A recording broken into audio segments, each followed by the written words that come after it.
오늘의 사연은 아들과 며느리가 어머니에게 해서는 안 될 짓을 저지르자 어머니가 복수하는 이야기입니다. 과연 이들 가족에게 무슨 일이 일어난 걸까요? 아들이 결혼하고 몇 달이 지나서야 처음으로 아들 집을 방문하게 되었습니다. 저에게 선뜻 며칠 동안 지내라며 제안했었죠. 결혼식 이후로 얼굴도 못 봤던 아들을 다시 본다는 생각에 설렘이 가득했습니다. 새 아파트 현관 앞에 서서 초인종을 누르려는 손가락이 떨려왔습니다. 아들과 며느리가 신혼집을 어떻게 꾸몄을지, 제 방은 어떤 모습일지 기대가 되었습니다. 결혼 전까지만 해도 매일 전화하고 주말이면 찾아오던 아들이었기에 오늘 만남이 더욱 기다려졌습니다. 어머니, 오셨어요? 그래, 우리 아들 잘 지냈지? 네, 그럭저럭이요.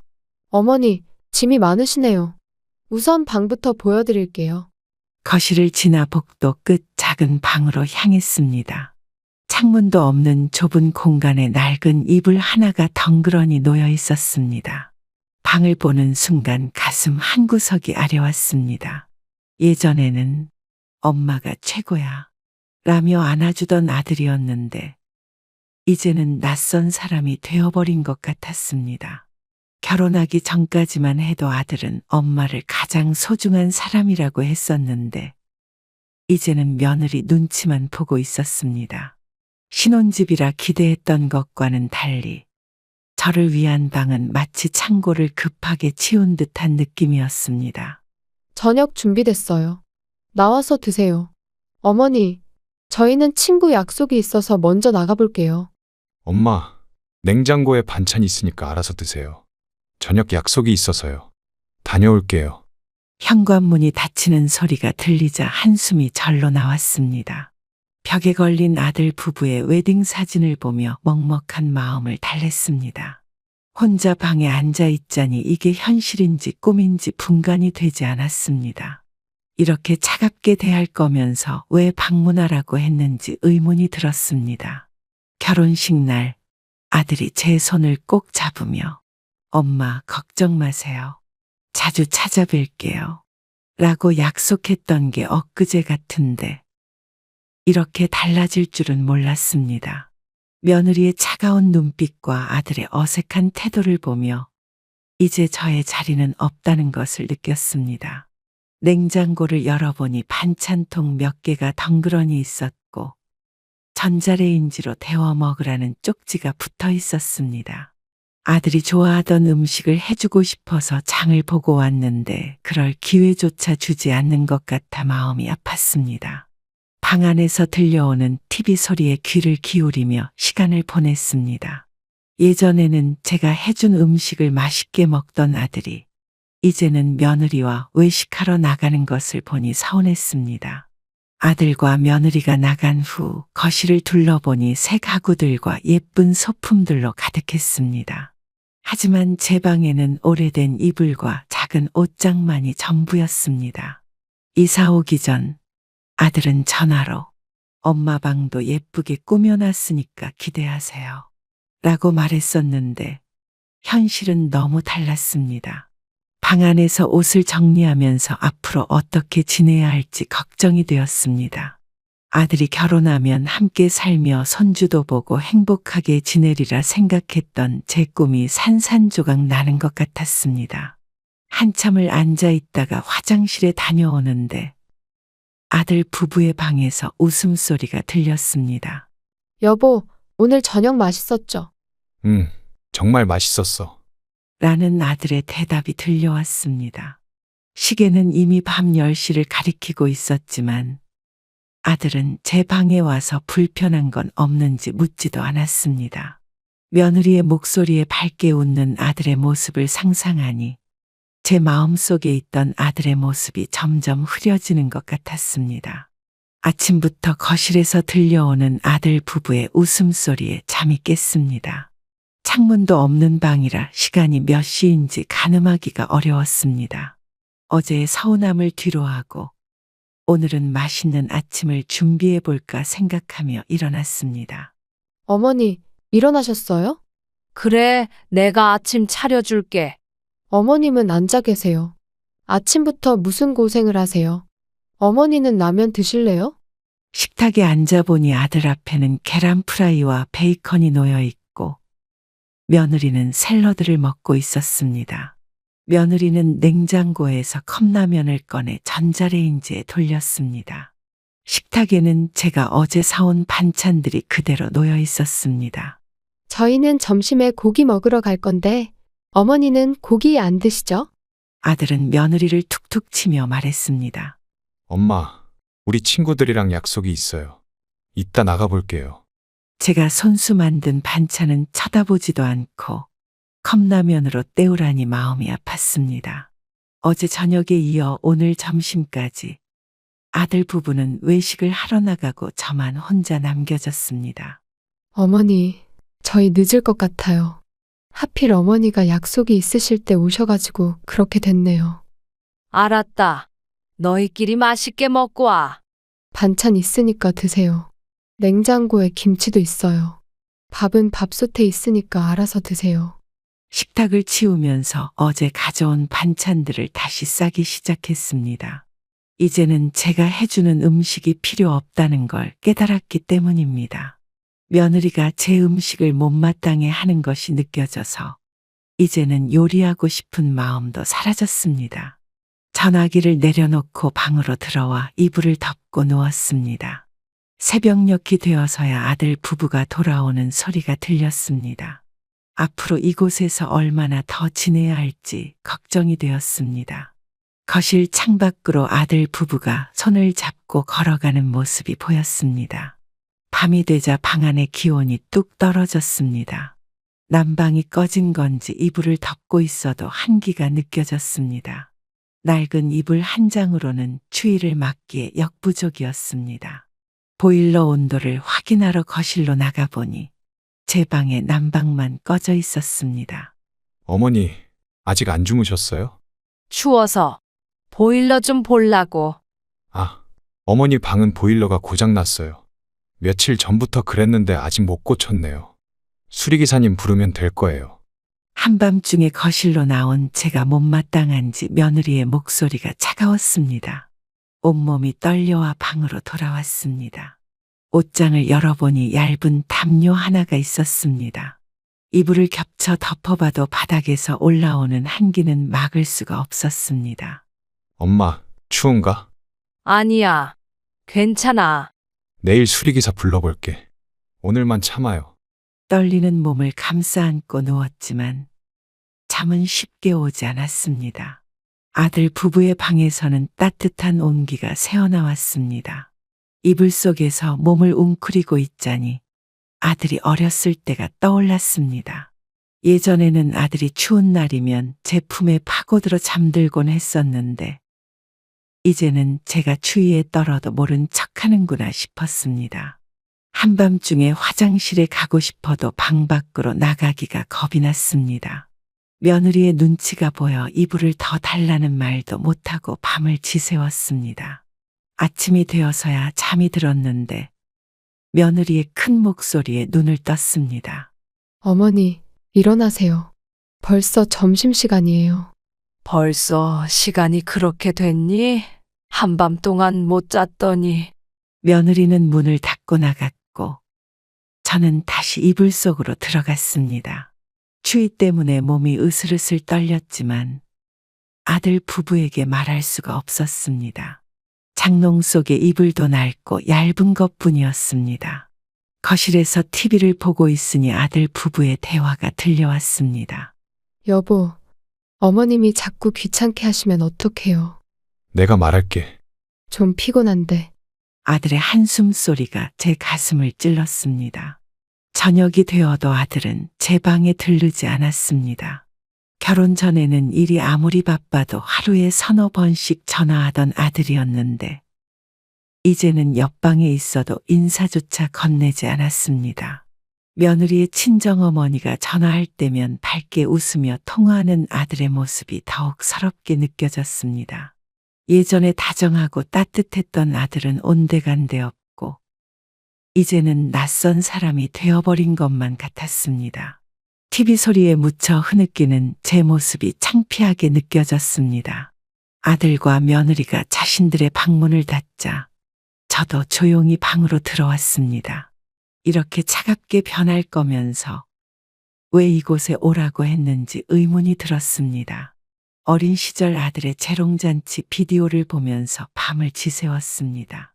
그때는 엄마가 세상에서 제일 좋다던 아들이 이제는 저를 보는 것조차 불편해하는 것 같았습니다. 혼자 방에 있으니 심심해서 휴대폰으로 SNS를 보게 되었습니다. 그런데 첫 화면에서 아들 부부의 게시물을 보게 되었습니다. 주말 여행. 럭셔리한 하루. 제게는 라면 한 그릇도 아까워하면서 두 사람의 호화로운 일상이 계속 올라왔습니다. 오늘은 발리 가는 날. 5성급 호텔에서 쇼핑했어요.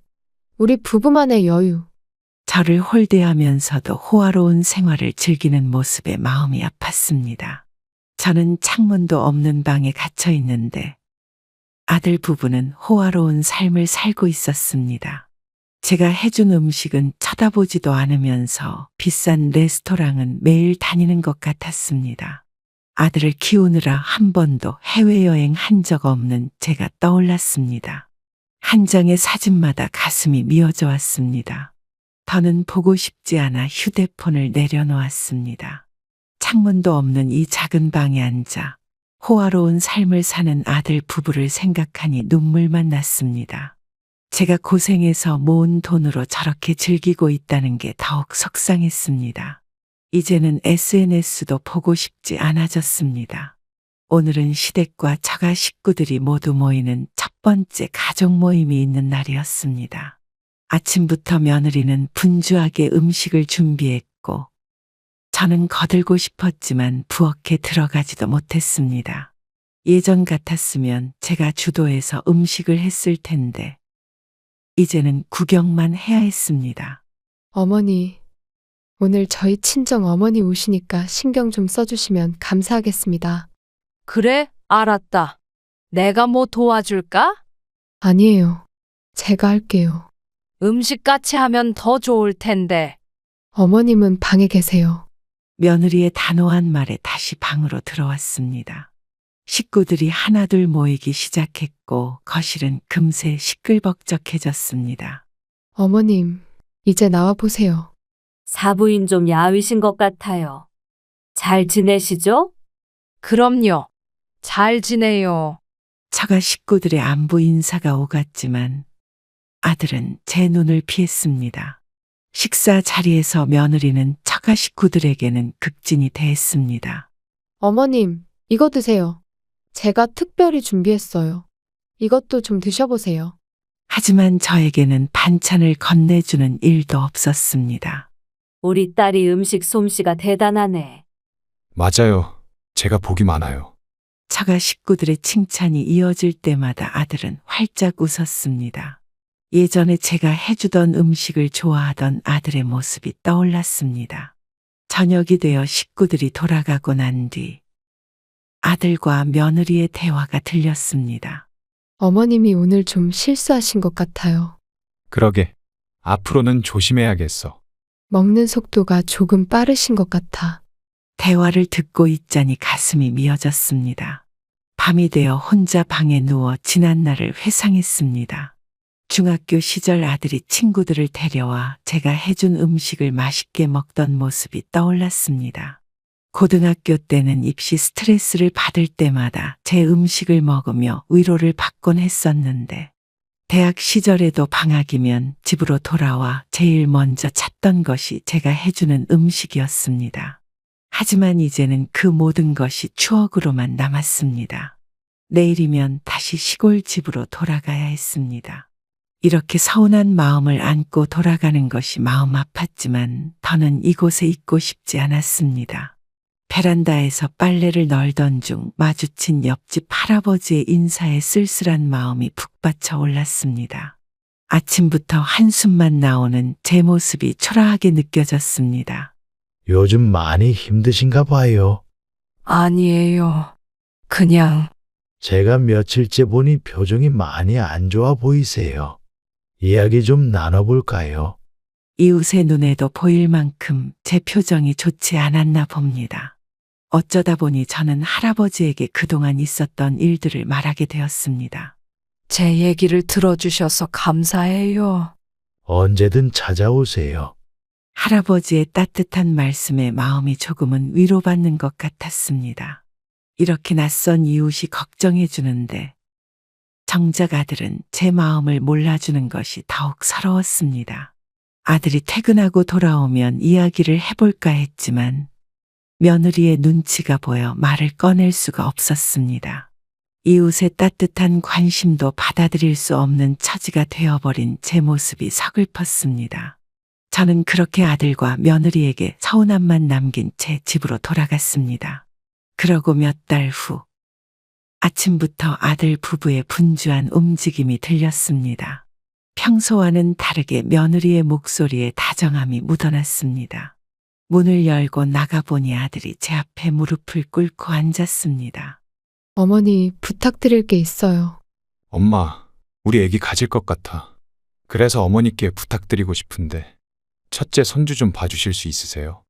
우리가 잘할게요. 갑작스러운 부탁에 가슴이 철렁 내려앉았습니다. 그동안의 냉대를 생각하면 선뜻 대답하기가 어려웠습니다. 며느리의 배를 보니 아직 표시도 나지 않았는데 벌써부터 손주를 맡아달라는 말이 의아했습니다. 어머니, 우리 집으로 다시 와주세요. 그동안 서운하게 해드려서 죄송해요. 이제는 잘할게요. 엄마, 우리 좀 도와줘. 제발 부탁드려요. 아들 부부의 간곡한 부탁이었지만 뭔가 석연치 않은 느낌이 들었습니다. 얼마 전까지만 해도 제 존재를 귀찮아하던 모습이 떠올랐습니다. 그래, 생각해 볼게. 정말요? 감사합니다. 어머니, 우리 잘 모시겠습니다. 손주를 본다는 생각에 설렘도 있었지만 한편으로는 불안했습니다. 이전의 냉대가 떠올라 선뜻 결정을 내리기가 어려웠습니다. 그래도 혹시나 하는 마음에 짐을 꾸려 다시 아들 집으로 향했습니다. 이번에는 제 방이 깨끗하게 정리되어 있었습니다. 며느리는 평소와 달리 다정한 미소를 지으며 저를 맞이했습니다. 하지만 이 갑작스러운 변화가 오히려 더 불안하게 느껴졌습니다. 방에 짐을 풀면서도 마음이 무거웠습니다. 진심으로 손주를 봐달라는 것인지 아니면 다른 속셈이 있는 것인지 헷갈렸습니다. 아들 부부의 갑작스러운 태도 변화가 의심스러웠지만 그래도 혹시나 하는 마음에 한 번 더 기회를 주기로 했습니다. 이제 시간이 지나면 그들의 진심을 알 수 있겠죠. 하지만 마음 한구석에서는 불길한 예감이 자꾸 들었습니다. 아침부터 며느리가 갑자기 저를 불렀습니다. 이제는 좋아질 거란 기대를 안고 거실로 나갔습니다. 하지만 며느리의 표정은 여전히 차가웠습니다. 어머니, 할 일이 있으시니까 용돈 드릴게요. 무슨 용돈이니? 집안일도 좀 도와주시고. 돈 받고 일하라고? 어차피 계실 거면 도움이 되셔야죠. 그게 무슨 말이니? 며느리의 말에 온몸이 굳어버렸습니다. 나누기도 민망한 적은 금액의 봉투를 내밀며 수년간의 가사도우미 일당을 계산하는 며느리의 모습이 낯설었습니다. 며느리가 임신한 몸이라 화를 내기도 애매한 상황이었습니다. 그래, 임신했으니 이번 한 번만 봐주자라고 속으로 되뇌었었죠. 아침 저녁 식사 준비하시고 청소랑 빨래도 부탁드려요. 아들아, 너도 그러는 거니?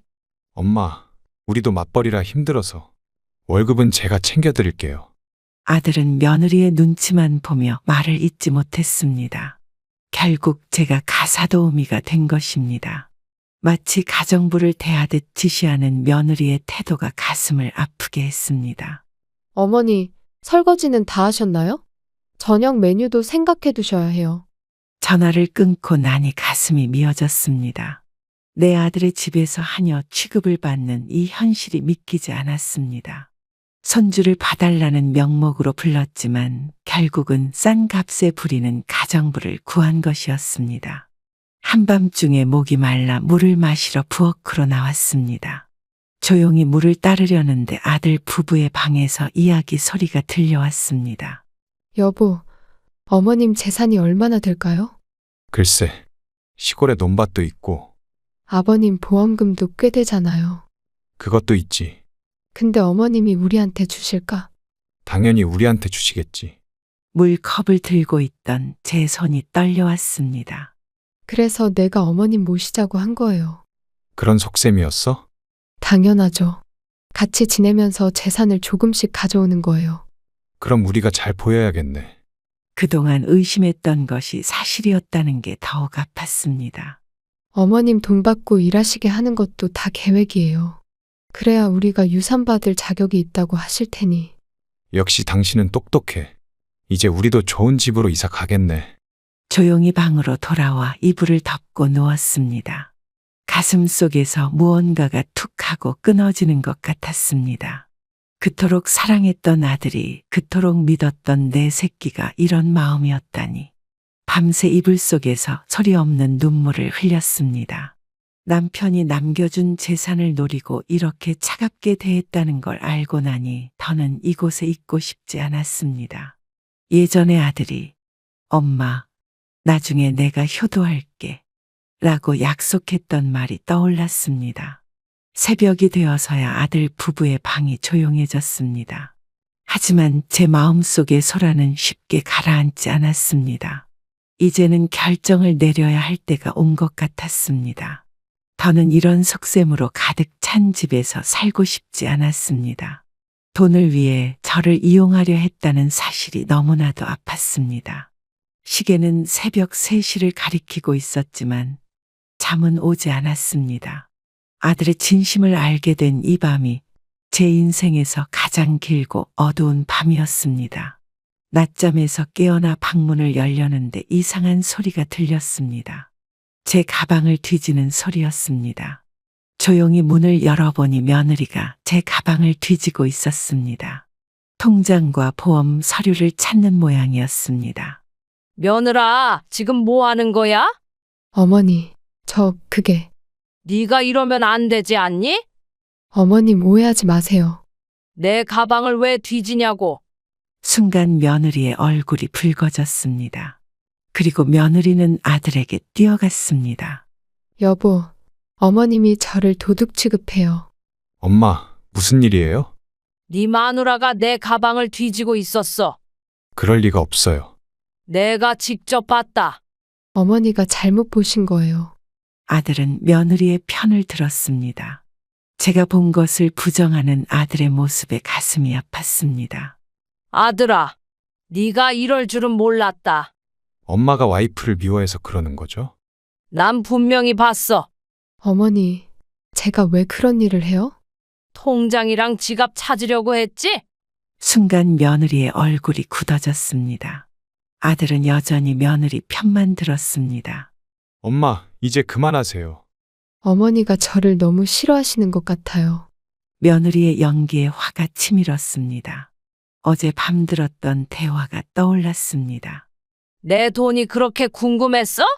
어머니, 무슨 말씀이세요? 어제 밤에 들었다. 너희 둘 얘기. 순간 아들 부부의 얼굴이 하얗게 변했습니다. 엄마, 그건 이제 됐다. 나 간다. 어머니, 오해입니다. 짐을 싸기 시작하자습니다. 하지만 더는 이곳에 있고 싶지 않았습니다. 제 마음은 이미 차갑게 식어버렸습니다. 돈 때문에 이용당하는 것도 모자라 이제는 제 물건까지 뒤지는 상황에 이르니 참을 수가 없었습니다. 난 더 이상 여기 있지 않을 거다. 짐을 정리하며 문득 과거가 떠올랐습니다.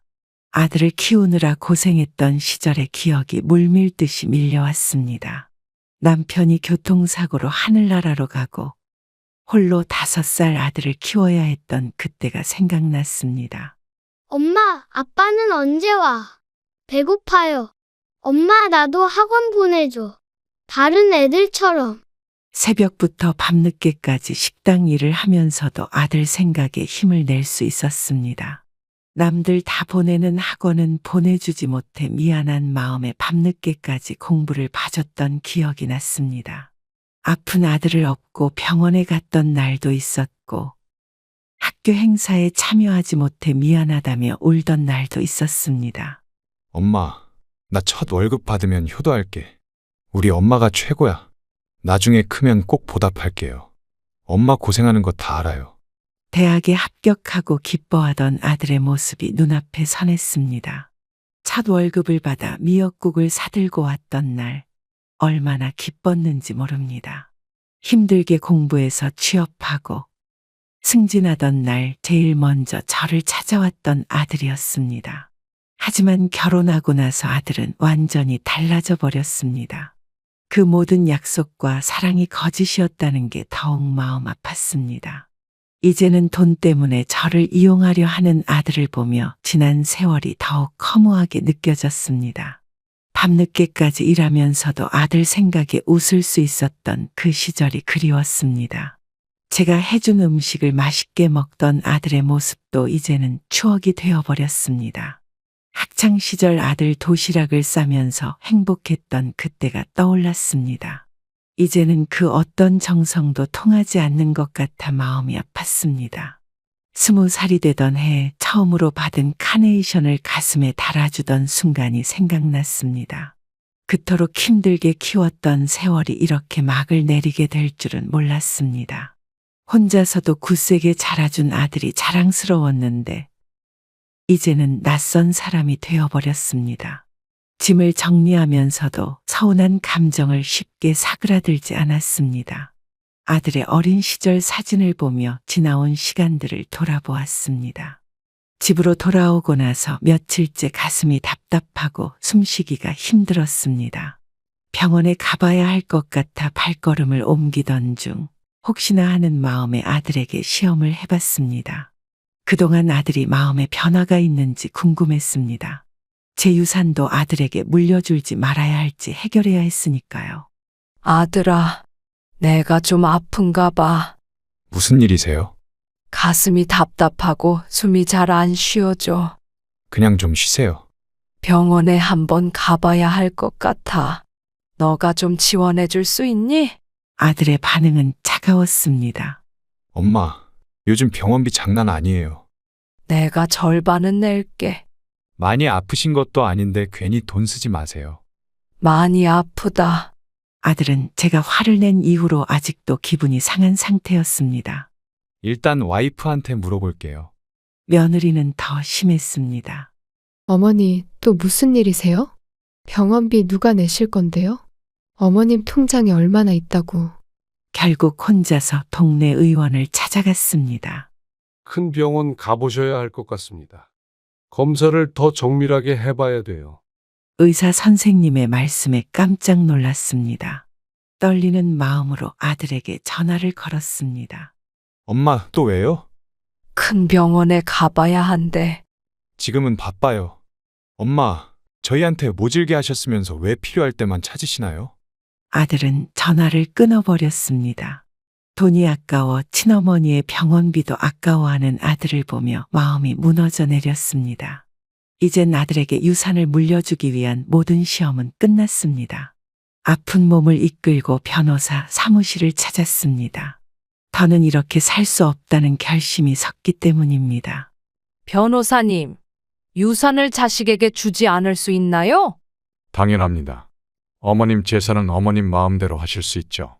어떻게 하면 될까요? 지금 바로 도와드리겠습니다. 차근차근 서류를 작성하고 절차를 마쳤습니다. 집으로 돌아오는 길에 아들에게 전화를 걸었습니다. 아들아, 엄마 이제 연락하지 마라. 어머니, 무슨 말씀이세요? 이제 너한테 연락할 이유가 없어졌다. 갑자기 왜 그러세요? 네가 그동안 보여줬던 행동들이 정상이라고 생각하니? 그리고 내 유산 1원도 가져갈 생각하지 마라. 아들과 며느리가 급하게 집으로 돌아왔습니다. 어머니, 무슨 일 있으세요? 엊그제 절차를 마쳤다. 무슨 절차요? 너희에게 줄 유산은 없다. 순간 아들 부부의 얼굴이 하얗게 변했습니다. 엄마, 이러시면 안 돼요. 우리가 잘못했나요? 이제 와서 그런 말이 나오니? 이렇게 끝날 줄은 몰랐지만 이제는 돌이킬 수 없었습니다. 어머니, 다시 한번 생각해 보세요. 더는 생각할 것도 없어. 저희가 잘못했어요. 용서해 주세요. 하지만 이미 제 마음은 돌아섰습니다. 돈 때문에 저를 이용하려 했던 그들의 모습이 떠올랐습니다. 이제는 정말 끝이라는 생각에 오히려 마음이 편해졌습니다. 짐을 들고 현관문을 나서는데 아들 부부의 애원하는 목소리가 들렸습니다. 하지만 돌아보지 않았습니다. 이것이 제가 할 수 있는 마지막 복수였습니다. 엄마, 문 열어요. 새벽부터 아들 부부가 찾아와 문을 두드렸습니다. 우리가 잘못했어요. 한 번만 더 기회를 주세요. 어머니, 제발 문 좀 열어주세요. 문 밖에 소란의 이웃들이 모여들었습니다. 이 시간에 무슨 소란이요? 돈 때문에 부모님을 이용하더니 경찰 불러야 하나? 젊은 사람들이 왜 이러나? 아들은 점점 더 거칠어졌습니다. 엄마, 이러시면 안 돼요. 당장 문 열어요. 며느리도 고성을 지르기 시작했습니다. 어머님, 우리를 속이시다니 너무해요. 우리가 얼마나 힘들게 모셨는데요? 순간 옆집 할아버지가 앞으로 나섰습니다. 이러고도 자식이라고 할 수 있나? 어머님 마음도 모르고 당장 돌아가시오. 이웃들이 하나둘 제 편이 되어주셨습니다. 경찰 부르겠습니다. 어르신 안정되셔야 해요. 젊은 사람들이 부모님을 이렇게 대하다니. 결국 경찰이 출동했고 아들 부부는 떠났습니다. 하지만 그들의 원망 섞인 눈빛이 잊히지 않았습니다. 돈이 없어지자 이렇게까지 달라질 수 있다는 게 믿기지 않았습니다. 걱정 마세요. 우리가 지켜드릴게요. 이제 편히 쉬세요. 이웃들의 따뜻한 위로에 눈물이 흘렀습니다. 혈육보다 더 따뜻한 이웃들의 마음이 감사했습니다. 이제는 정말 모든 것이 끝났다는 생각이 들었습니다. 돈 때문에 이렇게까지 변해버린 아들을 보니 더욱 마음이 아팠습니다. 하지만 이제는 돌아갈 수 없는 길이 되어버렸습니다. 이웃들의 보살핌 속에 새로운 삶을 시작하려 합니다. 어머니, 죄송합니다. 몇 달이 지나고 아들이 찾아왔습니다. 이제는 초라해진 모습으로 현관 앞에 서 있었습니다. 이제 와서 또 왜 그러니? 제가 잘못했어요. 다 지나간 일이다. 지금 와서 어쩌겠니? 와이프와도 이혼 준비 중입니다. 아들의 눈에는 후회의 눈물이 고여 있었습니다. 돈이 전부인 줄 알았어요. 잘못된 걸 이제 알았니? 엄마가 얼마나 소중한지 이제야. 늦었다. 이제 너무 늦었어. 아들은 무릎을 꿇고 울기 시작했습니다. 며느리와도 헤어지고 회사도 그만두었다고 했습니다. 돈 때문에 이용했던 자신의 모습을 뒤늦게 후회한다고 했습니다. 엄마 음식이 그리워요. 이제 와서 그런 말을 하니? 매일 라면만 먹어요. 그땐 그렇게 싫다더니. 아들의 모습이 짠하기도 했지만 이미 제 마음은 돌아서고 말았습니다. 지난 날의 상처가 쉽게 아물 것 같지 않았습니다. 용서해 주세요. 시간이 필요해. 다시 기회를 주세요. 아들은 한참을 무릎 꿇고 있다가 돌아갔습니다. 뒷모습을 보니 안쓰럽기도 했지만 이미 엎질러진 물을 담을 수는 없었습니다. 이제는 제 삶을 살아가려 합니다. 돈 때문에 망가진 모자 관계를 보며 많은 것을 배웠습니다. 아들의 뒤늦은 후회가 안타깝기는 하지만 이제는 돌이킬 수 없는 강을 건넌 것 같습니다. 경로당 할머니들과 함께하는 시간이 더 행복하게 느껴졌습니다. 이제는 피보다 진한 이웃들의 정이 제 마음을 채워주고 있습니다.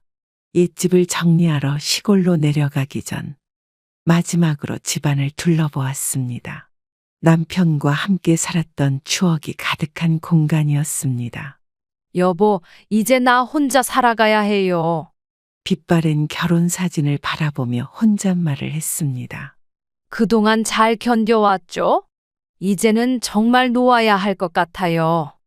당신이 남겨준 걸로 잘 살았어요.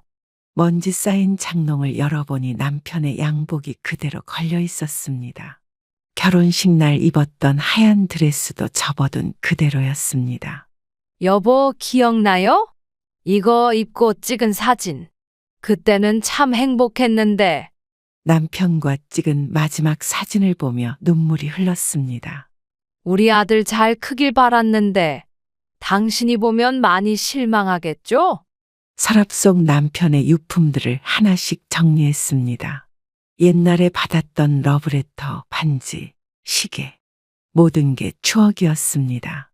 당신이 그렇게 아끼던 아들인데, 이제는 돈만 보는 아들이 되어버렸네요. 남편이 아들에게 써놓은 편지를 발견했습니다. 아들아, 커서 꼭 어머니 잘 모시거라. 편지 속 글씨가 눈물로 번졌습니다. 이제는 모든 것을 정리하고 새로운 시작을 해야 할 때입니다. 20년 동안 지켜온 남편의 물건들을 하나둘 꺼내 보았습니다. 마당에 있는 나무는 남편이 심은 그대로 자라 있었습니다. 이제는 모든 것을 내려놓고 새로운 시작을 하려 합니다. 이 집에서의 마지막 밤을 보내며 남편과의 추억을 되새겼습니다. 마지막으로 남편과 함께 일구었던 시골 농장으로 돌아왔습니다. 오랫동안 비어 있었지만 마당의 감나무는 여전히 그 자리를 지키고 있었습니다. 여보, 다시 왔어요. 이제 여기서 홀로서기 해볼게요. 녹슨 대문을 열고 들어서니 추억이 물밀듯이 밀려왔습니다. 많이 낡았지만 이제부터 제가 가꿀게요. 새 출발하기 좋은 곳이에요. 창고에서 농기구를 꺼내보니 아직 쓸만했습니다. 내일부터 텃밭부터 일구어 볼까요? 아직은 농사 지을 힘이 남아 있어요. 마당 한켠에 있는 장독대를 닦으며 웃음이 났습니다. 이제는 제가 주인이 되어 살아갈게요. 혼자서도 잘 살 수 있다는 걸 보여드릴게요. 이웃집 할머니가 반갑게 맞아주셨습니다. 아이고, 이게 누구신가? 오셨어요? 이제 여기서 살려고요. 저희가 도와드릴게요. 마을 이웃들의 따뜻한 마음이 위로가 되었습니다. 텃밭에 상추랑 고추도 심고, 장독대에 된장도 담그고, 새로운 시작을 위한 계획들이 하나둘 떠올랐습니다. 이제는 돈보다 소중한 게 무엇인지 깨달았습니다. 아들을 원망하기보다는 제 삶에 충실하려 합니다. 농사일로 바빠지면 시름도 잊혀질 것 같았습니다. 마당에 앉아 달을 보며 미소 지었습니다. 이제야 진정한 제 모습을 찾은 것 같았습니다. 새로운 삶을 시작하는 설렘으로 가슴이 뛰었습니다.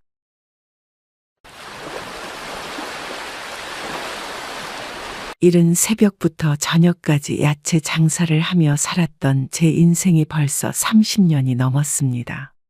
혼자서 아들 민호를 키우느라 힘들었지만 민호가 커가는 모습을 보며 하루하루 버텼던 기억이 납니다.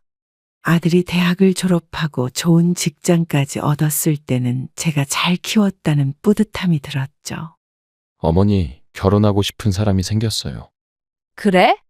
어떤 사람인데? 회사 다니면서 알게 된 여자예요. 지연이라고. 아들 결혼식은 어머니가 다 준비해 줄 테니 걱정하지 마. 어머니, 제가 알아서 할게요. 어머니는 평생 고생만 하셨잖아요. 소박한 결혼식을 치르고 싶다는 아들의 말에 저는 속으로 웃었습니다. 야채 장사를 하면서도 틈틈이 모아둔 돈이 있었고 그동안 살았던 집을 담보로 대출도 받았습니다. 신혼부부가 시작하기 좋은 아파트를 계약금부터 제가 모두 해결했죠. 민호와 지연이가 계약서에 도장을 찍을 때 저는 그저 옆에서 바라만 보았습니다. 아들이 결혼하면서 살 집을 마련해 주는 게 부모의 도리라고 생각했기에 굳이 말하지 않았습니다. 어머니, 이렇게 좋은 집을 어떻게... 됐어. 니네 둘이 열심히 살면서 대출금만 갚으면 돼. 어머님, 저희가 꼭 효도하면서 살게요. 처음 이사하던 날 민호와 지연이는 행복한 미소를 지으며 들뜬 모습이었습니다. 새 아파트에서 새 출발을 하는 아들 부부의 모습이 그렇게 예뻐 보일 수가 없었죠. 저는 시장에서 일하면서도 이제 우리 민호가 행복하게 잘 살 거란 생각에 마음이 든든했습니다. 대출금은 매달 제가 조금씩 갚아나가고 있었지만 아들 부부가 행복해하는 모습을 보니 그마저도 기쁜 마음이 들었죠.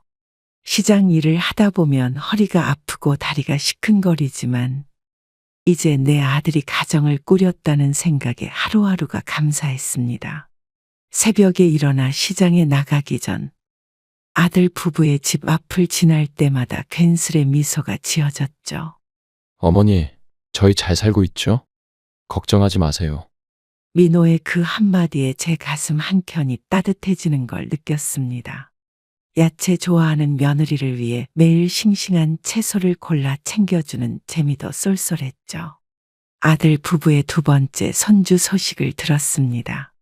시장에서 일할 때도 손주 생각에 미소가 절로 지어졌고 틈만 나면 아기용품 가게를 기웃거렸죠.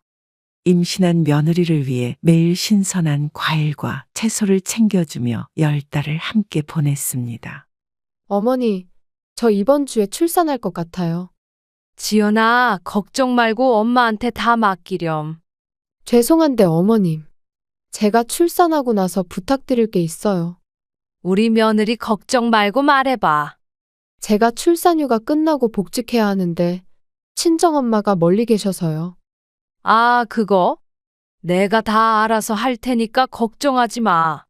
어머님, 정말 죄송해요. 어머님께서 도와주시지 않으면 제가 회사를 그만둬야 할 것 같아서.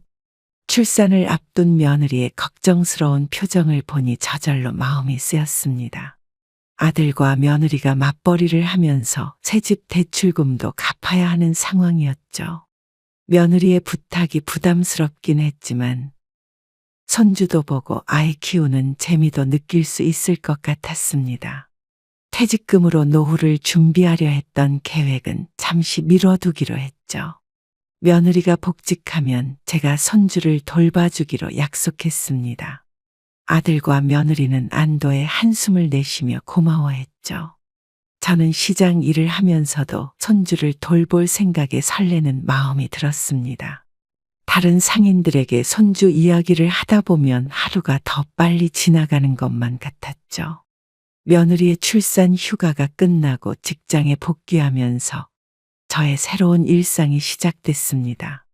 새벽 3시에 일어나 시장에 나가 야채 좌판을 차리고 아침 장사를 서둘러 마무리했죠. 오전 10시면 아들네 집으로 가서 손주를 돌보고 집안일도 도맡아 하기 시작했습니다. 어머니, 오늘은 제가 좀 늦을 것 같아요. 그래, 지연아. 걱정하지 말고 일 잘하고 와. 어머님, 아기 이유식은 냉장고에 있는 거 데워서 주시면 돼요. 알았어. 네 퇴근할 때 연락해. 어머님, 오늘 아기 기저귀 갈아주실 때 엉덩이에 발진 있는지 봐주세요. 알았으니까 걱정 말고 일해.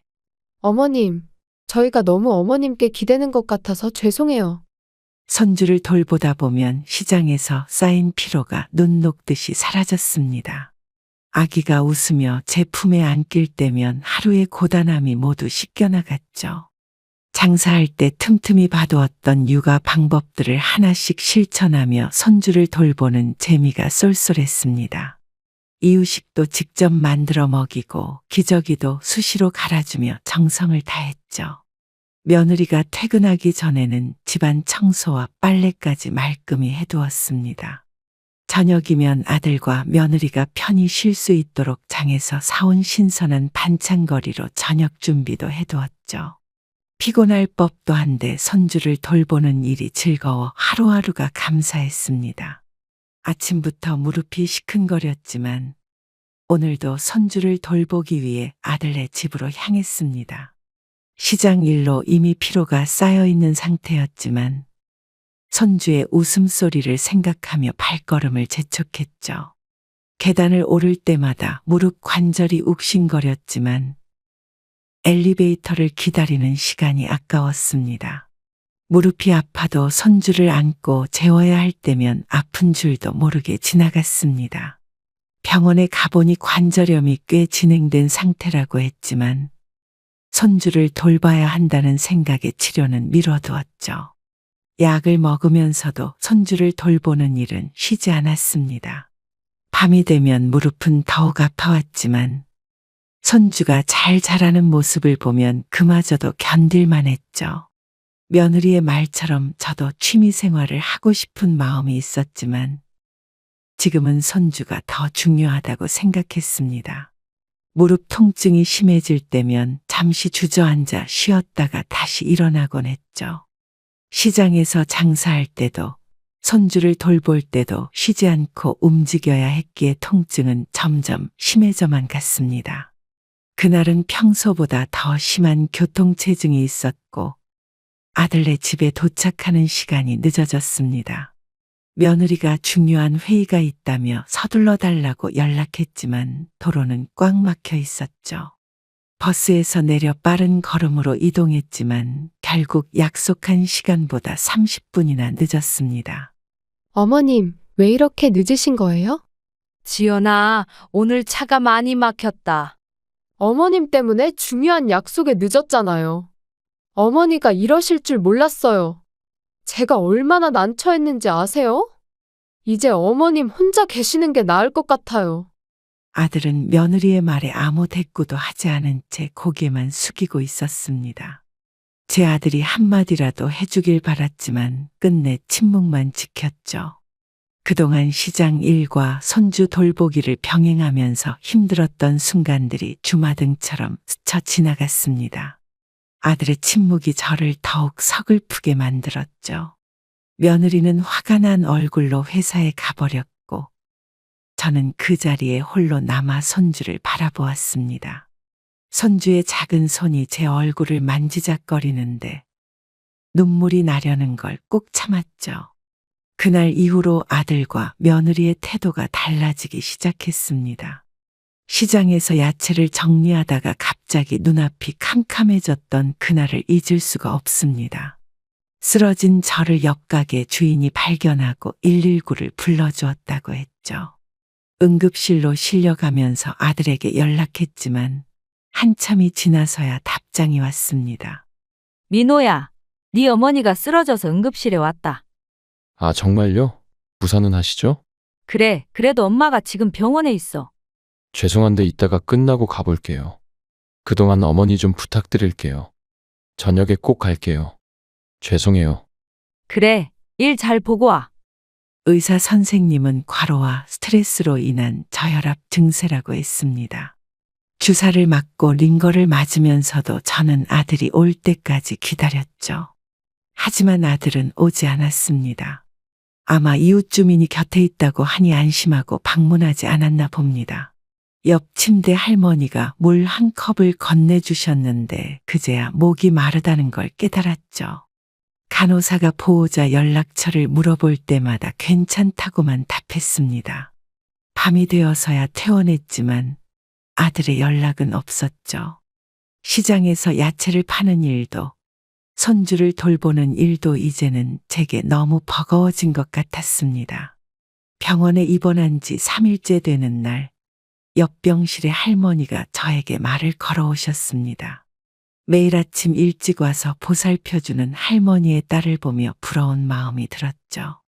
저는 혼자 밥을 먹고 혼자 약을 챙겨 먹으며 하루하루를 보내고 있었습니다. 자식들은 안 오나? 아들이 바빠서요. 내가 보기엔 며느리랑 사이가 안 좋은 것 같은데. 그건 아니에요. 다들 직장이 있어서요. 자식도 중요하지만 당신 인생은 언제 살려고 그러나? 당신도 이제 당신 인생을 살아야지. 입원실 창문 너머로 보이는 하늘이 유난히 파랗게 느껴졌습니다. 할머니의 말씀이 귓가에 맴돌면서 지난 시간들이 떠올랐죠. 시장에서 장사하고 손주를 돌보느라 정작 저를 위한 시간은 없었다는 걸 깨달았습니다. 퇴원하고 나면 무엇을 해야 할지, 어떻게 살아야 할지 곰곰이 생각해 보았죠. 아들과 며느리를 위해 희생하며 살아온 지난 날들이 마치 다른 사람의 삶처럼 느껴졌습니다. 병실 천장을 바라보며 처음으로 제 미래에 대해 진지하게 고민했죠.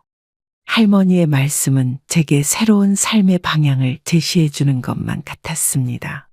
퇴원하고 일주일 뒤 며느리가 저를 찾아왔습니다. 손주를 돌보지 못하게 된 이후로 아들 부부의 표정이 점점 어두워져 갔죠. 병원에 입원해 있는 동안 한 번도 찾아오지 않았던 그들이었지만 이제는 제가 필요한 눈치였습니다. 지연아, 이제는 내가 너무 지쳤다. 이제 니들한테 그만 휘둘리고 싶구나. 니네가 이제 집에서 나가. 어머님, 그게 무슨 말씀이세요? 며느리의 얼굴이 창백해졌지만 더 이상 망설일 이유가 없었습니다. 그동안 제가 겪었던 서러움과 외로움이 한꺼번에 밀려왔죠. 아들과 며느리가 보여준 냉담한 태도들이 하나둘씩 떠올랐습니다. 이제는 제 삶을 찾아야겠다는 생각이 굳게 자리 잡았죠. 시장 일도 그만두고 제 시간을 가지고 싶었습니다. 손주는 보고 싶겠지만 이제는 제가 선택한 삶을 살아야 할 때라고 생각했죠. 아들 부부에게 집을 비워달라고 말하는 것이 쉽지는 않았지만 더 이상 미룰 수는 없었습니다.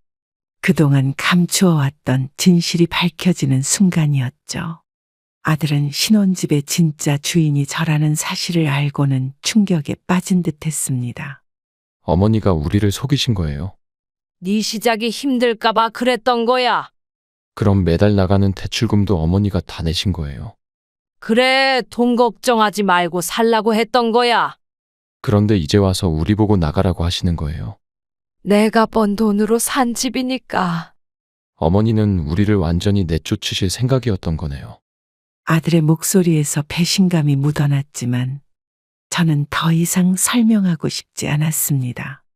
대출금을 갚느라 고생했던 시간들이 주마등처럼 스쳐 지나갔죠. 아들은 제가 집주인이라는 사실에 충격을 받은 듯 했지만 그보다 더 마음 아픈 건 제 진심을 이해하지 못하는 모습이었습니다. 야채 장사를 하면서 모은 돈으로 아들의 미래를 준비했던 저희 마음을 아들은 알지 못했죠. 이제는 더 이상 숨기고 싶지 않았고 그럴 필요도 없다고 생각했습니다. 아들이 등기부등본을 던져두고 나간 후 저는 오랫동안 창밖만 바라보았죠. 세상 어느 부모가 자식의 걱정 없이 살기를 바라지 않겠냐는 생각이 들었습니다. 아들 부부가 월세방으로 이사 나간 후 처음으로 동네 노인복지관을 찾았습니다. 오랫동안 시장 일과 손주 돌보기에 매진하느라 한 번도 가보지 못했던 곳이었죠. 처음에는 어색했지만 비슷한 나이대의 어르신들이 반갑게 맞아주셨습니다. 처음 오셨네요. 네, 오늘 처음 와봤어요. 우리 복지관에는 재미있는 프로그램이 많아요. 저는 아직 잘 모르겠네요. 여기 와서 제2의 인생을 사는 분들이 많답니다. 그런가요? 네, 이제 새로운 인생을 사셔야죠. 복지관에서 만난 어르신들의 밝은 표정이 인상적이었습니다. 그동안 제가 얼마나 좁은 세상에서 살았는지 깨달았죠. 댄스 교실, 노래 교실, 그림 교실 등 다양한 프로그램이 있다는 걸 알게 되었습니다. 처음으로 저만의 시간을 가질 수 있다는 생각에 설레는 마음이 들었죠. 다른 어르신들처럼 저도 이제 새로운 삶을 시작할 수 있겠다는 용기가 생겼습니다. 시장 일을 정리하고 노인복지관에 다니기 시작하면서 하루하루가 새롭게 느껴졌죠. 이제야 저를 위한 시간을 가질 수 있다는 게 감사하게 다가왔습니다. 어느 날 아침, 초인종 소리에 현관문을 열었더니 아들과 며느리가 무릎을 꿇고 있었습니다. 한 달 동안 연락 없이 지내다가 갑자기 찾아온 그들의 모습에 저는 당황스러웠죠. 손주는 어린이집에 맡기고 왔다며 오늘 하루는 저와 이야기를 나누고 싶다고 했습니다. 어머니, 정말 죄송합니다. 저희가 잘못했어. 어머님, 그동안 저희가 얼마나 이기적이었는지 깨달았어요. 다시 한 번만 기회를 주세요. 어머님 마음 많이 아프게 해드렸죠. 이제 어머님 눈치 보지 않고 사세요. 오랜만에 보는 아들의 눈가에 눈물이 고여 있었습니다. 며느리는 제 손을 잡고 계속해서 죄송하다는 말만 반복했죠. 한동안 말없이 그들의 모습을 지켜보다가 천천히 자리에서 일어나라고 했습니다. 아들과 며느리가 진심으로 반성하는 모습에 제 마음도 조금씩 풀어지기 시작했죠. 이제는 서로를 이해하고 존중하는 관계가 되어야겠다는 생각이 들었습니다. 그동안에 서운했던 마음들이 조금씩 녹아내리는 걸 느꼈죠. 하지만 예전처럼 돌아갈 수는 없다는 것도 분명히 해두어야 했습니다. 아들 부부와 오랜만에 마주 앉아 차를 마시며 앞으로의 일을 이야기했습니다. 이제는 서로의 입장을 이해하고 존중하며 살아야 한다고 생각했죠. 아들 부부에게 제가 내린 결정을 차분히 전달했습니다. 너희들이 앞으로 주말마다 와서 청소하고 집안일 해라. 어머니, 저희가 매주 꼭 찾아뵐게요. 진심으로 변화하는 모습을 보여주면 그때 집은 니네 명의로 해줄게. 어머님, 정말 감사합니다.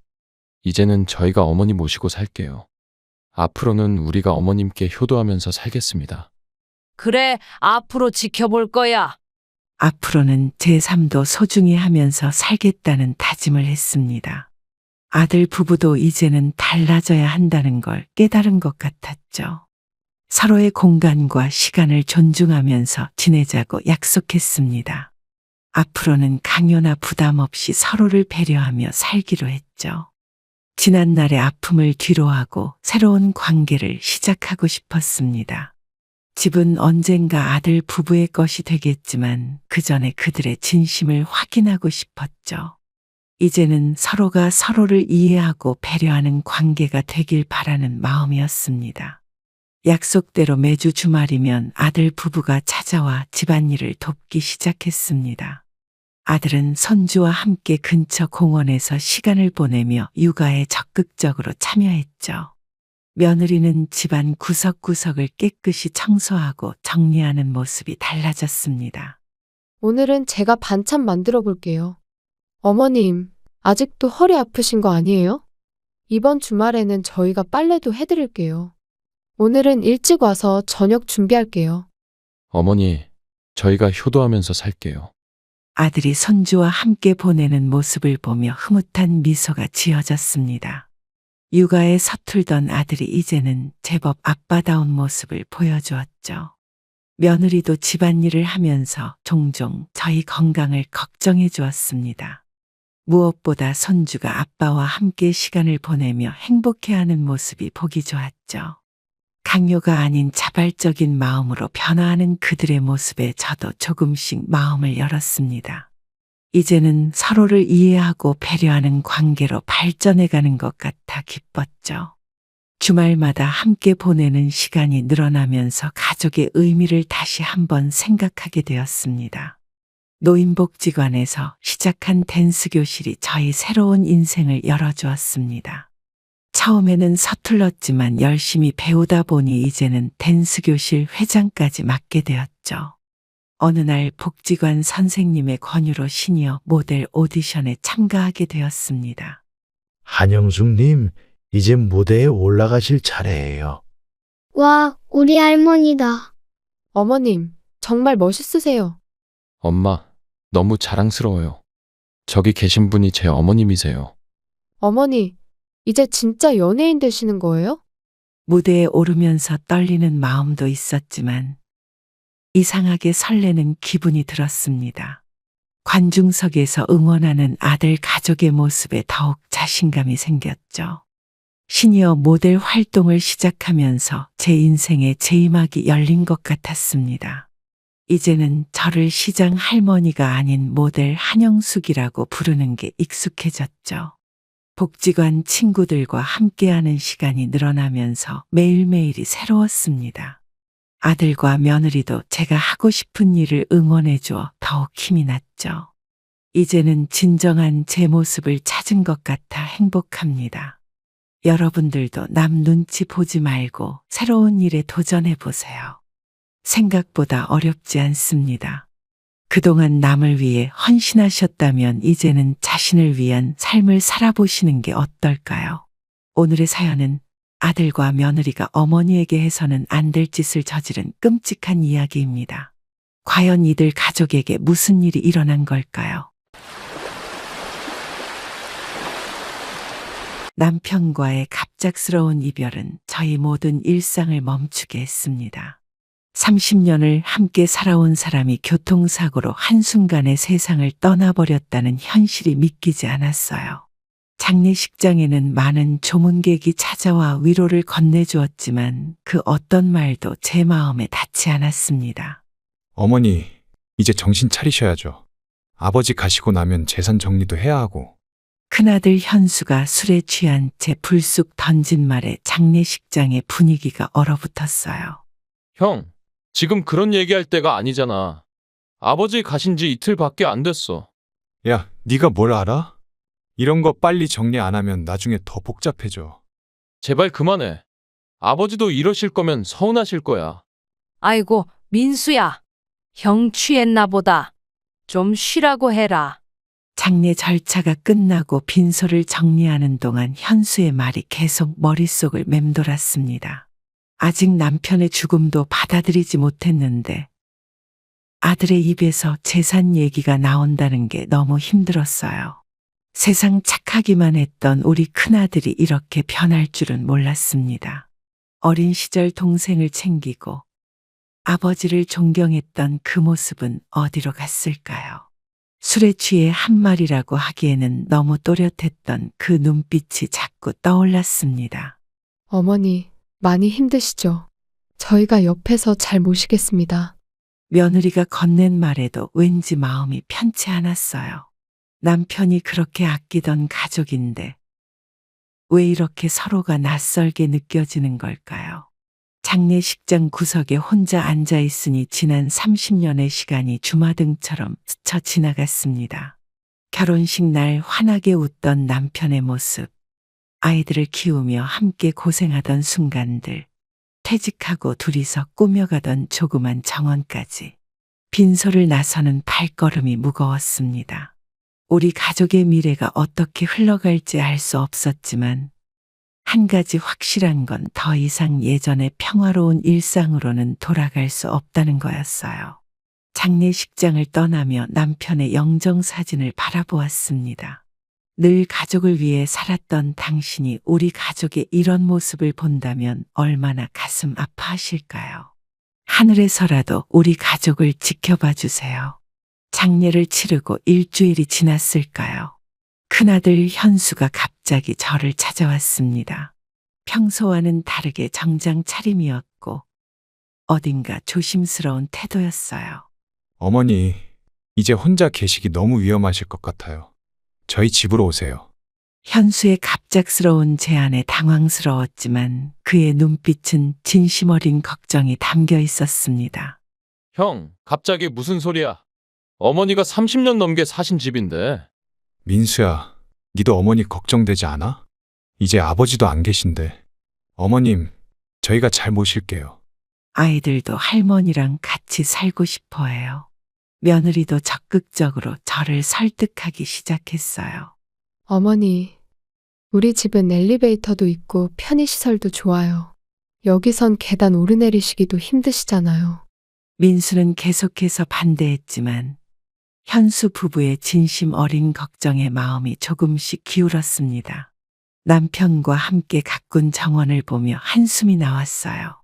매일 아침 남편과 함께 마시던 커피, 손수 심은 장미들, 이웃들과 나누던 일상적인 대화들을 모두 뒤로하고 떠나야 한다는 게 실감나지 않았습니다. 엄마, 정 못 견디시면 언제든 돌아오시면 돼요. 제가 모시러 올게요. 민수의 걱정 어린 목소리가 귓가에 맴돌았지만 이미 결정을 내린 후였어요. 이삿짐을 정리하면서 방마다 스며있는 추억들이 하나둘 떠올랐습니다. 아이들 키우며 붙여둔 키 재기 자국, 남편이 직접 수리했던 흔적들, 모든 것이 소중한 기억으로 남아 있었어요. 어머니, 이제 짐 다 챙기셨죠? 차 준비됐어요. 현수의 말에 고개를 끄덕였지만 발걸음이 쉽게 떨어지지 않았습니다. 새로운 보금자리에서의 생활이 어떨지 두렵기도 했지만 큰아들 내외의 정성어린 마음을 거절하기도 어려웠어요. 동네 친구분들하고는 자주 만나실 수 있게 제가 모셔다 드릴게요. 현수의 말에 안심이 되는 듯 했지만 왠지 모를 불안감이 가슴 한켠을 떠나지 않았습니다. 집 문을 닫으며 마지막으로 정원을 바라보았어요. 남편과 함께했던 시간들, 아이들이 자라난 공간, 그 모든 것들과 작별 인사를 하는 것 같았습니다. 차에 오르며 민수의 걱정스러운 눈빛이 백미러에 비쳤어요. 아들의 진심 어린 마음을 믿고 싶었지만 장례식장에서 있었던 일이 자꾸 떠올랐습니다. 어머니, 이제 저희가 잘 모실게요. 걱정 마세요. 현수의 말에 미소를 지었지만 이 결정이 과연 옳은 것인지 확신이 서지 않았어요. 하지만 이미 발걸음을 뗀 이상 새로운 시작을 받아들여야만 했습니다. 현수의 아파트로 이사 온 지 한 달이 지났습니다. 넓고 깨끗한 아파트였지만 저에게는 그저 낯선 공간일 뿐이었어요. 창밖으로 보이는 고층 건물들 사이로 하늘이 좁게 보였습니다. 어머니, 오늘은 일찍 주무셨네요? 그냥 방에 있고 싶어서. 매일 아침 혼자 마시는 커피가 쓰기만 했어요. 할머니, 오늘은 바깥에 나가셔야죠. 매일 방에만 계시면 어떡해요? 아이고, 아가, 난 괜찮아. 어머님, 저랑 장 보러 가실래요? 시장도 구경하시고. 베란다에 앉아 하늘을 바라보는 것이 일과가 되어버렸습니다. 매일 아침 남편과 함께 가꾸던 정원이 그립기만 했어요.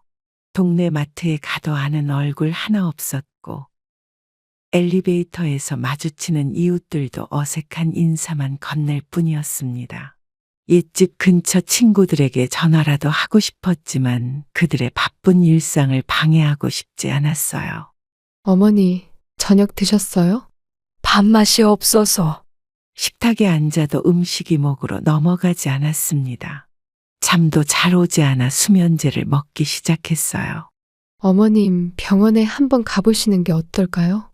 며느리의 걱정 어린 목소리가 들렸지만 대답하고 싶지 않았습니다.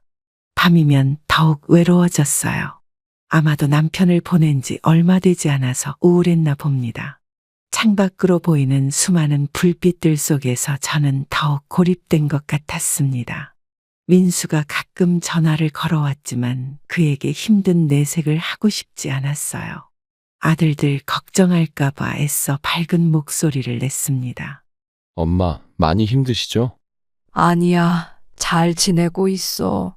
시계만 보며 하루하루를 보내다 보니 우울한 생각이 자꾸 들기 시작했어요.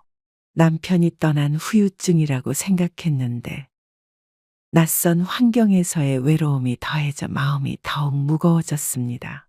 현수 부부는 바쁜 일상 속에서 저를 신경 쓰려 애쓰는 것 같았지만 그것이 오히려 저를 더 불편하게 만들었어요. 할머니, 이제 저랑 친해지셨죠? 손주의 순수한 물음에 웃음 짓게 되었지만 마음속 깊은 곳의 공허함은 채워지지 않았습니다. 창가에 작은 화분이라도 놓으려 했지만 며느리가 먼지 난다며 만류했어요. 그저 하얀 벽만 바라보며 시간을 보내야 했습니다. 저녁이면 옛집 정원에서 들리던 풀벌레 소리가 그리워졌어요. 에어컨 바람 소리만 가득한 이 공간에서 저는 점점 더 작아지는 것 같았습니다. 어느 날 민수가 급하게 저를 찾아왔습니다. 평소와 다른 표정이었고 손에는 휴대폰을 들고 있었어요. 무슨 일인지 물어보려는 찰나 민수가 휴대폰 화면을 보여줬습니다. 어머니, 이거 한번 보세요. 화면에는 며느리가 올린 SNS 글이 있었어요. 시어머니와 함께 사는 고충을 상세히 적어놓은 내용이었습니다. 어머님이 모든 걸 간섭하시고 우리 부부 생활을 망치고 있어요. 형수님이 이런 글을 썼었네요. 민수야, 그만 보자. 어머니, 이건 너무하잖아요. 며느리의 글에는 제가 며느리 살림살이를 간섭한다는 내용부터 손주들 교육에 대해 잔소리한다는 내용까지 담겨 있었습니다. 저는 그저 조용히 방으로 들어왔어요. 제가 이 집에 온 후로 큰며느리가 불편해했다는 걸 어렴풋이 느끼고는 있었지만 이 정도일 줄은 몰랐습니다. 어머님, 죄송해요. 제가 너무 힘들어서. 며느라 너한테 실망이구나. 왜 이런 거짓글들을 올렸니? 그냥 모든 게 스트레스였어요. 죄송해요. 얼른 글 삭제해라. 며느리는 곧바로 게시글을 삭제했지만 이미 제 마음속에 깊은 상처가 남았어요. 민수는 화를 내며 형수님을 나무라려 했지만 저는 말렸습니다. 가족 간의 갈등이 더 커지는 것이 두려웠어요. 어머니, 그냥 저희 집으로 가시면 어떠세요? 아니야. 그래도 몇 달간 여기서 지내기로 했으니 지내야지. 아들하고 약속한 것도 있고 하니까. 그날 밤 혼자 베란다에 서서 밤하늘을 바라보았습니다. 남편이 곁에 있었다면 이런 상황에서 어떤 조언을 해주었을까 생각했어요.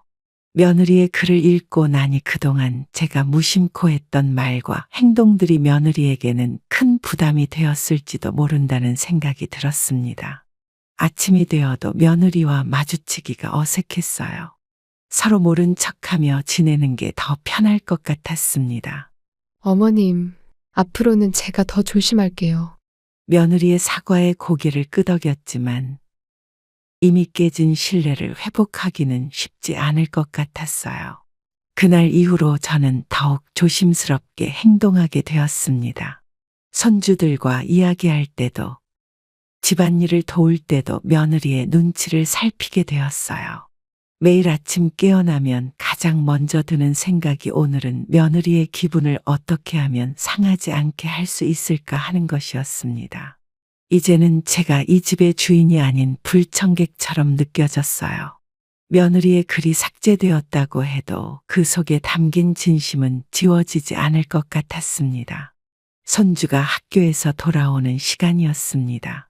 평소보다 조금 늦게 저녁 준비를 시작했는데 현관문이 벌컥 열리며 손주가 들어왔어요. 할머니, 나 배고파서 죽겠는데 왜 아직도 밥이 안 됐어요? 미안해. 할머니가 좀 늦었네. 엄마는 매일 제 시간에 밥 해주시는데 할머니는 왜 이렇게 늦게 해요? 준수야? 할머니한테 그게 무슨 말버릇이니? 할머니가 잘못하신 거잖아요. 엄마가 할머니한테 언제든지 밥 달라고 하랬어요. 안 주면 따지라고 말했어요. 며느리가 손주에게 그런 말을 했다니 그 말을 듣고 저는 깜짝 놀랐습니다. 아가, 할머니도 많이 피곤하실 수 있지. 할머니 때문에 나 학원 늦을 것 같아요. 준수의 날카로운 목소리에 부엌에서 칼질하던 손이 멈췄습니다. 며느리는 손주 편을 들며 저를 흘깃 쳐다보았어요. 준수, 이제 방에 가서 씻고 있어. 엄마가 금방 차려줄게. 며느리의 말에 준수는 투덜거리며 방으로 들어갔습니다. 저는 묵묵히 다시 요리를 시작했어요. 손주가 좋아하는 반찬을 준비했는데 오히려 꾸중을 들을 줄은 몰랐습니다. 식탁에 음식을 차리면서도 손주의 말이 계속 맴돌았어요. 옛날에 손주였다면 이런 말을 하지 않았을 텐데 요즘은 자주 짜증을 내고 반항적인 모습을 보였습니다. 어머님, 제가 아들 달래볼게요. 며느리의 말투는 겉으론 부드러웠지만 어딘가 모르게 차가움이 느껴졌어요. 어떻게 손주한테 그렇게 말을 할 수가 있니? 시어머니가 밥 차려주는 게 당연하다는 거야? 죄송해요. 저희도 너무 바빠서 그랬어요. 제가 준수한테 좀 강하게 말했었네요. 저녁 식사 시간, 식탁에는 무거운 침묵만이 흘렀습니다. 손주는 제가 만든 음식은 건드리지도 않은 채 밥만 먹었어요. 밥 다 먹었어요. 학원 갈게요. 준수가 자리를 박차고 일어났습니다. 며느리는 아들의 그런 모습을 그저 지켜보기만 했어요. 식사가 끝나고 설거지를 하면서 문득 예전 생각이 났습니다. 제가 키울 때만 해도 현수는 얼마나 착했었는지, 이제는 손주와 대화하는 것조차 조심스러워졌어요. 한마디 말이라도 잘못했다가는 또다시 며느리의 눈치를 봐야 할까 두려웠습니다. 밤이 되어 방에 누워서도 잠이 오지 않았어요. 손주의 날카로운 말투, 며느리의 차가운 태도, 그리고 제자리를 잃어버린 것 같은 저희 모습까지. 창밖으로 보이는 달빛이 유난히 쓸쓸해 보였습니다. 남편이 살아계셨다면 이런 상황에서 어떻게 하셨을까? 문득 그런 생각이 들었어요. 설날을 맞아 민수가 아침 일찍 찾아왔습니다. 현순의 가족들은 아직 잠들어 있었고 베란다에 홀로 서 있던 제 모습을 민수가 발견했어요. 엄마, 이렇게 일찍 나와 계시면 어떡해요? 민수야, 일찍 왔네. 어머니, 많이 아이셨어요. 괜찮아. 그냥 좀 피곤해서 그래. 저도 모르게 흘러나오는 눈물을 급히 닦아냈지만 민수는 이미 알아챈 눈치였어요. 엄마, 힘드시면 저희 집으로 가시죠. 베란다에 놓인 작은 의자에 앉아 있으니 지난 몇 달간의 일들이 주마등처럼 스쳐 지나갔습니다. 현순의 집으로 이사 온 후 매일 아침 이 자리에서 해가 뜨는 걸 바라보는 게 일과가 되었어요. 높은 아파트 숲 사이로 보이는 좁은 하늘이 제 마음처럼 답답하게 느껴졌습니다. 어머니, 아침 차리셨어요. 지금 밥하고 있다. 기다려라. 민수는 제 뒷모습을 걱정스럽게 바라보았지만 명절 분위기를 망치고 싶지 않아 더 이상의 이야기는 하지 않았어요. 식탁에는 며느리가 준비한 아침 식사가 차려져 있었습니다. 모두가 모인 자리였지만 공기는 무거웠어요. 어머니, 이거 드셔보세요. 제가 특별히 주문했어요. 며느리가 건넨 음식을 보며 억지로 미소 지었습니다. 입맛이 없었지만 며느리의 마음을 생각해 한술 떠보았어요. 식사를 마친 후 조용히 방으로 들어와 창밖을 바라보았습니다. 예전 집 마당에서 뛰놀던 아이들의 모습이 떠올랐어요. 민수는 가끔 제게 전화를 걸어 안부를 물었지만 저는 늘 괜찮다고만 답했습니다. 아들에게 걱정을 끼치고 싶지 않았어요. 베란다 구석에 놓인 작은 화분에 물을 주며 잇집의 정원이 그리워졌습니다. 남편과 함께 가꾸던 꽃들, 봄이면 피어나던 매화나무. 시계는 천천히 흘러갔고 저는 그저 창밖을 바라보며 시간을 보냈어요. 명절이라는 게 무색하게 마음은 더욱 쓸쓸해졌습니다. 민수가 걱정스러운 눈빛으로 저를 바라보고 있다는 걸 알고 있었지만 지금은 그저 혼자 있고 싶었어요. 이제는 말할 사람도 기댈 곳도 없어진 것 같았습니다. 남편이 떠난 후 세상은 저를 더욱 외롭게 만드는 것 같았어요. 민수는 어머니의 모습을 보고 마음이 아팠지만 명절 분위기를 해치고 싶지 않았습니다. 형수와 형이 음식을 준비하는 동안 조용히 거실 소파에 앉아 생각에 잠겼어요. 도련님, 차 한 잔 더 마실래요? 네, 형수님. 감사합니다. 오늘은 좋은 날이니까 다들 웃으면서 보내요. 네, 형님. 그래야죠. 준수야, 삼촌한테 세배 드려야지. 민수는 휴대폰만 만지작거리며 시간을 보냈어요. 형수님의 SNS 사건 이후로 어머니의 표정이 더욱 어두워진 것이 마음에 걸렸습니다. 거실 테이블 위에는 형수님이 정성스레 준비한 명절 음식들이 놓여 있었습니다.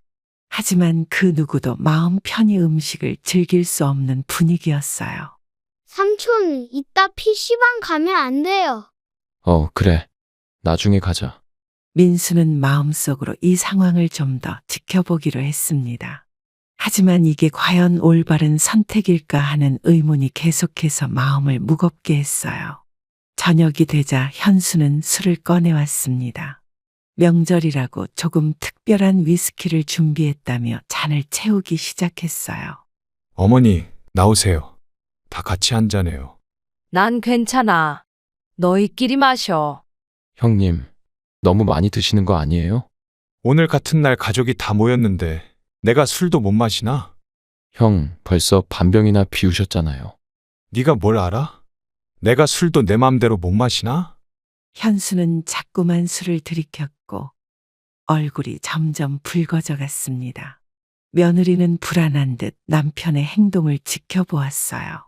민수는 형의 모습이 예전과는 많이 달라진 것 같아 안타까웠습니다. 술잔을 비울 때마다 현수의 목소리는 더욱 커져갔어요. 형, 이제 그만 드시고 주무세요. 내가 언제까지 술을 마실지는 내가 정해?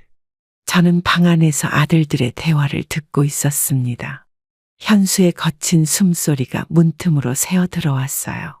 며느리는 아이를 데리고 방으로 들어가 버렸고 거실에는 취기가 오른 현수와 걱정스러운 표정의 민수만이 남았습니다. 형, 내일도 있는데 이제 그만 주무시죠. 시끄러워? 내 집에서 내가 마시는데 뭐가 문제야? 취한 현수의 말투는 점점 더 거칠어졌고 민수는 어찌할 바를 몰라 했어요. 시계는 이미 자정을 향해 달려가고 있었습니다. 옆집에서도 들릴 것 같은 현수의 목소리가 점점 더 커져갔어요. 거실 소파에 누운 현수는 이내 잠이 들었고 민수는 그제서야 한숨을 돌렸습니다. 제 방문 앞에서는 여전히 술 냄새가 나 귓가에는 아들의 취한 목소리가 맴돌았어요. 오늘따라 유난히 길게 느껴지는 밤이었습니다. 민수는 거실을 정리하다 실수로 현수의 휴대폰을 떨어뜨렸습니다. 화면이 켜지면서 뜬 메시지를 보고 민수의 얼굴이 창백해졌어요. 이게 무슨 소리지? 소파에서 잠든 현수는 여전히 술에 취해 코를 골고 있었습니다. 민수는 떨리는 손으로 휴대폰을 다시 들어 메시지를 읽었어요. 어머니 모시고 요양원 가보셨나요? 강원도 양양에 있는 곳 시설 좋더라고요. 다음 주에 가볼 예정입니다. 어머니 설득은 제가 할게요. 어머님 재산은 어떻게 진행하시나요? 변호사와 상담 중입니다. 걱정 마세요. 민수의 손이 떨려왔습니다.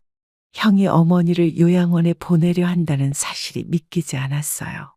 메시지를 읽을수록 민수의 얼굴은 점점 더 굳어갔습니다. 현수와 누군가가 주고받은 메시지들은 모두 어머니의 재산을 노리는 내용이었어요. 거실 벽시계가 새벽 2시를 가리키고 있었습니다. 민수는 휴대폰을 내려놓고 베란다로 나갔어요. 차가운 새벽 공기가 얼굴을 스쳤지만 민수의 머릿속은 여전히 혼란스러웠습니다. 자신이 아는 형이 이런 일을 계획하고 있다는 게 도저히 이해되지 않았어요. 방 안에서는 여전히 현수의 코골이 소리가 들려왔습니다. 평소와 다름없는 일상적인 소리였지만 이제는 그 소리마저 낯설게 느껴졌어요. 민수는 핸드폰을 주머니에 넣고 조용히 어머니의 방문 앞에 섰습니다. 문 안쪽에서는 아무 소리도 들리지 않았어요. 창밖으로 보이는 도시의 불빛들이 흐릿하게 빛났습니다. 민수는 이 사실을 어머니께 어떻게 알려드려야 할지 고민에 빠졌어요. 형수님도 이 계획에 가담하고 있다는 사실이 더욱 충격적이었습니다. 메시지들 속에는 형수님의 존재도 엿보였어요. 가족이라는 이름으로 이런 일을 계획한다는 것이 도저히 용납되지 않았어요. 민수는 증거를 남기기 위해 메시지들을 조용히 사진으로 찍었습니다. 형을 의심하고 증거를 모으는 자신의 모습이 슬프게 느껴졌어요. 아침이 밝았고 고스란히 남아있는 메시지들이 제게도 전달되었습니다. 현수가 계획했던 모든 내용이 적나라하게 드러났어요. 어머님, 저희가 어떻게 그런 일을 오해이신 것 같은데요. 형수님, 메시지 내용이 너무 자세해서 오해라고 하기는 어려울 것 같아요. 어머니, 이건 다 설명할 수 있어요. 현수야, 이제 그만 핑계대고 사실대로 말해. 현수의 휴대폰에는 제가 상상도 못했던 내용들이 가득했습니다. 강원도의 고급 요양원 입소 계획부터 재산 이전 방법까지 모든 것이 구체적으로 적혀 있었어요. 메시지를 보면서 가슴 한켠이 무너져 내렸습니다.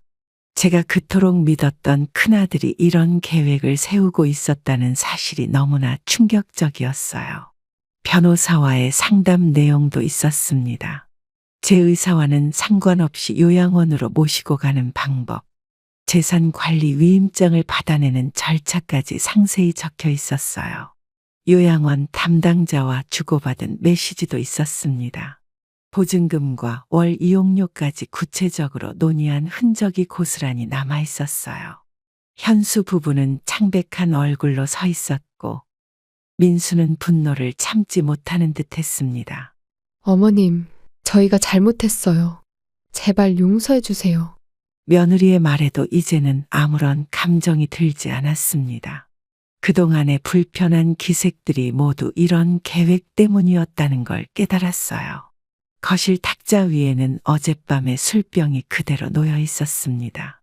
취기가 깬 현수의 얼굴에는 당혹감이 가득했어요. 메시지들 속에는 제가 치매에 걸린 것처럼 꾸며 요양원에 입소시키려던 계획도 있었습니다. 그것을 읽는 순간 온몸에 힘이 빠졌어요. 창밖으로 보이는 하늘은 여전히 맑았지만 제 마음속은 먹구름이 가득 낀 것 같았습니다. 아들의 메시지를 한 줄 한 줄 읽으면서 지난 시간들이 모두 거짓이었다는 생각에 눈물이 흘렀어요. 민수가 내민 휴대폰을 손에 쥐고 있자니 남편이 그토록 아끼고 사랑했던 큰아들의 모습이 떠올라 더욱 마음이 아팠습니다. 가족들은 거실에 모여 무거운 침묵 속에 앉아 있었습니다. 민수가 현수의 휴대폰 메시지 내용을 공개한 후 아무도 먼저 말을 꺼내지 못했어요. 이게 다 무슨 소리니? 현수야. 어머니, 이건 다 오해예요. 그냥 상담만 좀 해본 거라고요. 형, 변호사랑 상담까지 하셨잖아요. 시끄러워. 네가 남의 핸드폰을 왜 보는 거야? 현수야, 이제 그만 사실대로 말해.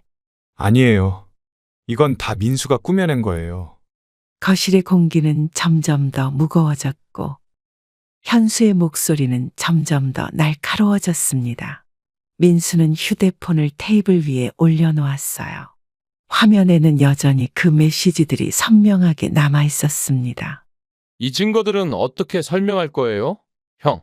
증거라고? 이런 건 조작할 수도 있는 거야. 어머님, 저희는 정말 순수한 마음으로.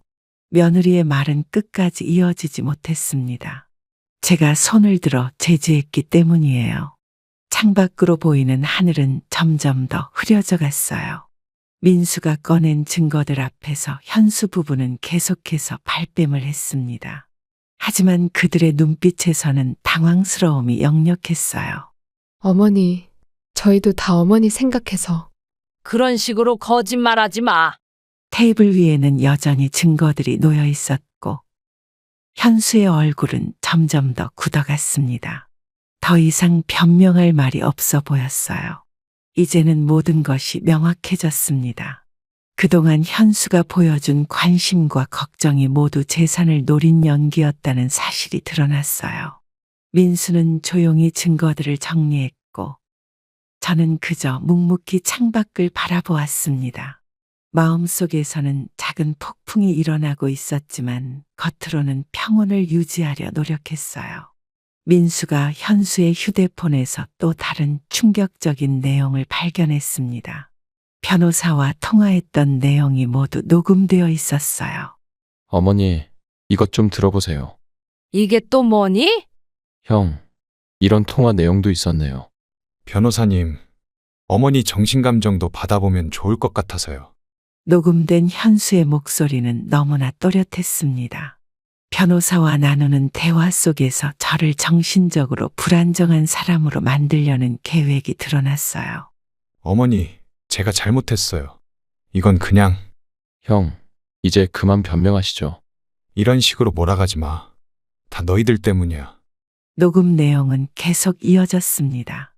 민수는 녹음 파일을 하나씩 재생했고 그때마다 현수의 계획은 더욱 명확하게 드러났습니다. 어머니 연세도 있으시고 치매 초기 증상으로 보면 그럼 강제 입소도 가능하다고 보시는 건가요? 네, 가족들이 동의하시면 충분히. 녹음 속 현수의 목소리는 너무나 의연했습니다. 마치 업무 상담을 하는 것처럼 담담하게 저를 요양원에 보낼 계획을 세우고 있었어요. 창밖은 어느새 저녁이 되어가고 있었습니다. 하루 종일 이어진 진실 폭로에 모두가 지쳐 보였어요. 민수는 마지막 녹음 파일을 재생했고 그 속에서 현수가 변호사에게 재산 이전 방법을 상담하는 내용이 흘러나왔습니다. 며느리는 고개를 숙인 채 아무 말도 하지 못했고 현수는 벽만 바라보며 굳어 있었어요. 방 안에 가득했던 긴장감은 이제 체념으로 바뀌어가는 듯했습니다. 더 이상 숨길 것도 변명할 것도 없어 보였어요. 모든 증거가 드러난 후 작은 아들은 먼저 집으로 갔습니다. 저는 짐을 싸기 위해 조용히 자리에서 일어났습니다. 더 이상 이 집에 있을 이유가 없다고 생각했어요. 난 이제 집으로 돌아갈 거야. 어머니, 안 돼요. 지금은 위험해요. 좀 진정하세요. 이러시면 안 돼요. 어머님. 순식간에 거실은 아수라장이 되었습니다. 현수와 며느리가 제 팔을 잡아 끌었고 민수는 그들을 말리려 했어요. 몸싸움 중에 테이블 위에 물건들이 바닥으로 떨어졌고 손주는 겁에 질린 표정으로 방 안으로 달아났습니다. 갑자기 현수가 저를 강제로 지하 창고 쪽으로 끌고 가기 시작했어요. 며느리는 그런 남편을 말리기는커녕 도와주기까지 했습니다. 너희 지금 뭐 하는 거냐? 당장 그만둬라. 안 그러면 경찰 부를 거야. 어머닌 제가 모실 거야. 어두운 지하 창고로 끌려가는 동안 온몸이 떨렸습니다. 큰아들의 힘이 너무 거세서 저항할 수도 없었어요. 아들과 며느리는 저를 창고 안으로 밀어넣었습니다. 문이 닫히는 소리와 함께 어둠이 찾아왔어요. 창고 안은 춥고 습했습니다. 켜져 있는 작은 전구 하나가 흔들리며 불안한 그림자를 만들어냈어요. 밖에서는 현수와 며느리가 문을 지키고 있는 것 같았습니다. 그들의 발자국 소리와 속삭이는 소리가 들렸어요. 아마도 제가 집을 나가면 자신들의 계획이 무산될 것 같아서 순간적으로 저지른 행동이었나 봅니다. 저는 작은 아들에게 전화를 해 상황을 설명하고 경찰을 불러달라고 말했습니다. 시간이 얼마나 흘렀을까요? 멀리서 경찰차 사이렌 소리가 들리기 시작했습니다. 민수가 정말로 경찰을 부른 모양이었어요. 창고 안에서 기다리는 동안 남편 생각이 났습니다. 우리가 그토록 사랑으로 키웠던 아들이 이렇게 변할 줄은 몰랐어요. 밖에서는 점점 소란스러워졌고 누군가가 큰 소리로 문을 열라고 외치는 소리가 들렸습니다. 이윽고 창고 문이 열렸고 제 눈앞에는 경찰과 함께 서 있는 민수가 보였어요. 어머니, 이제 안전하세요. 민수의 말에 고개를 끄덕였지만 마음속에는 깊은 상처가 남았습니다. 가족이라는 이름으로 저를 가두려 했던 그들의 모습이 잊히지 않았어요. 경찰이 도착하고 저는 민수의 도움을 받아 창고에서 나왔습니다. 밖에는 이미 여러 대의 순찰차가 세워져 있었어요. 어머니, 괜찮으세요? 하다 이젠 이런 짓까지 저지르는구나. 이건 가족 간의 일이에요. 경찰이 개입할 문제가 아니라고요. 일단 서로 떨어져 계시죠. 어머님, 진술 좀 해주시겠습니까? 네, 하겠습니다. 경찰서로 이동하는 동안 민수가 제 옆을 지켜주었습니다. 현수 부부는 다른 순찰차에 탑승했어요. 진술을 하는 동안 모든 일이 영화처럼 스쳐 지나갔습니다. 메시지 내용부터 녹음 파일 그리고 창고 감금까지 모든 일을 말씀드렸어요. 어머니, 좋은 변호사님을 소개해 드릴게요. 그래, 이제는 그게 좋겠다. 경찰서 조명 아래에서 현수 부부의 모습은 한없이 작아 보였습니다. 며느리는 계속해서 눈물을 흘렸고 현수는 고개를 푹 숙인 채 아무 말도 하지 못했어요. 민수가 추천한 변호사는 노인 학대 사건을 전문적으로 다루는 분이었습니다. 꼼꼼하게 사건을 검토하시더니 승소를 장담하셨어요. 경찰은 현수 부부를 상대로 감금 및 재산 갈취 미수 혐의에 대해 조사를 시작했습니다. 모든 증거가 명확했기에 부인할 수 없었을 거예요. 조사실을 나오는 길에 현수와 마주쳤습니다. 수갑을 찬 아들의 모습에 마음이 아팠지만 이제는 돌이킬 수 없는 상황이 되어버렸어요. 경찰서를 나오면서 민수가 제 손을 꼭 잡아주었습니다. 그제서야 긴장이 풀렸는지 온몸에 힘이 빠졌어요. 이제 더 이상 현수의 집으로는 돌아갈 수 없게 되었습니다. 하지만 오히려 마음이 편안해졌어요. 밤하늘을 올려다보니 별들이 유난히 밝게 빛나고 있었습니다. 이제는 새로운 시작을 해야 할 것 같았어요. 변호사 사무실에서 상담이 시작되었습니다. 책상 위에는 그동안 모았던 증거들이 가지런히 놓여 있었어요. 어머니, 고소장은 제가 작성해 드리겠습니다. 이런 일을 겪으시느라 많이 힘드셨죠. 증거가 확실해서 승소 가능성이 매우 높습니다. 경찰 조사는 언제쯤 끝날까요? 민수야, 고마워. 변호사는 저희 상황을 꼼꼼히 기록했습니다. 현수의 메시지부터 녹음 파일 그리고 창고 감금 사건까지 모든 내용을 검토했어요. 법적 절차가 시작되면서 마음이 더욱 무거워졌습니다. 아들을 고소해야 하는 현실이 너무나 비현실적으로 느껴졌어요. 변호사는 제 권리를 지키기 위한 여러 가지 방안을 설명해 주었습니다. 재산권 보호를 위한 법적 조치부터 접근 금지 신청까지 모든 것을 상세히 알려주셨어요. 민수는 제 옆에서 모든 내용을 함께 듣고 기록했습니다. 변호사와의 상담이 끝날 때까지 한시도 자리를 비우지 않았어요. 서류에 도장을 찍으면서 손이 떨렸습니다. 하지만 이제는 돌이킬 수 없는 선택을 해야만 했어요. 변호사는 현수 부부의 범죄 혐의가 매우 중대하다고 설명했습니다. 노인학대와 감금, 재산권 침해 시도 등 여러 가지 죄목이 적용될 수 있다고 했어요. 사무실 창밖으로 보이는 도시의 풍경이 멍하게 눈에 들어왔습니다. 이런 상황까지 오게 될 줄은 몰랐어요. 민수가 차를 타고 집으로 가는 동안 저는 계속 창밖만 바라보았습니다. 수많은 생각들이 머릿속을 스쳐 지나갔어요. 변호사와의 상담을 마치고 나오면서 마음 한켠이 시리도록 아팠습니다.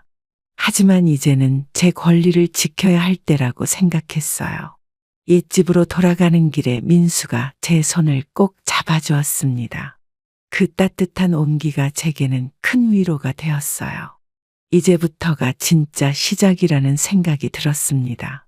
저를 지키기 위해 그리고 앞으로의 삶을 위해 이 선택은 필요했어요. 경찰의 수사가 진행되면서 더 충격적인 사실이 드러났습니다. 남편이 살아계실 때도 현수가 여러 차례 재산을 노렸다는 증거가 발견된 거예요. 어머니, 이 통장 내역 좀 보세요. 이게 무슨 아버지 통장을 형이 아버지 도장을 위조했던 것 같아요. 그런 일이 있었구나. 수사관은 남편 생전의 통장 거래 내역을 보여주었습니다. 현수가 여러 차례 거액을 인출하려 했던 흔적이 있었어요. 남편은 이 사실을 알고 계셨지만 가족이 깨질까봐 끝까지 말씀하지 않으셨다고 합니다. 그저 조용히 은행 직원에게 당부하셨다는 사실이 밝혀졌어요. 은행 직원의 진술도 확보되었습니다. 남편이 생전에 현수의 도장 위조 시도를 알고 계셨다는 증언이 나왔어요. 경찰은 남편 서재에서 발견된 일기장도 증거로 제출했습니다. 그 안에는 현수를 걱정하는 내용이 가득했어요. 남편의 일기를 읽으면서 눈물이 흘렀습니다. 아들의 잘못된 행동을 알면서도 끝까지 감싸주려 하셨던 마음이 고스란히 전해졌어요. 남편이 그렇게까지 속상해 하셨다니. 어머니, 이제라도 알게 되셨잖아요. 남편은 마지막까지 가족의 평화를 지키려 노력하셨던 겁니다. 그런 아버지의 마음도 모른 채 현수는 이런 짓을 저질렀어요. 수사관은 이 모든 자료가 현수의 범행을 입증하는 결정적 증거가 될 거라고 했습니다. 과거의 시도까지 포함하면 처벌이 더욱 무거워질 수 있다고 해요. 아들의 오래된 배신을 알게 되니 마음이 더욱 무거워졌습니다. 남편은 이 사실을 홀로 안고 돌아가셨다는 게 너무 마음 아팠어요. 경찰서를 나오면서 하늘을 올려다보았습니다. 남편이 저희 가족을 위해 얼마나 힘드셨을지, 이제야 그 마음을 조금이나마 이해할 수 있었어요. 민수는 이 사실을 알고 한동안 말을 잇지 못했습니다. 아버지의 마지막 마음을 이제야 알게 된 것이 너무 안타까웠나 봐요.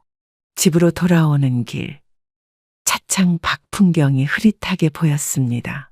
남편의 일기장에 적힌 글귀들이 자꾸만 떠올랐어요. 수사 과정에서 며느리의 숨겨진 과거도 드러났습니다. 파산 이력과 거액의 도학스빚이 있었다는 사실이 밝혀진 거예요. 어머님, 큰며느님 신용조회 결과가 나왔습니다. 이게 다 도학스빚이에요?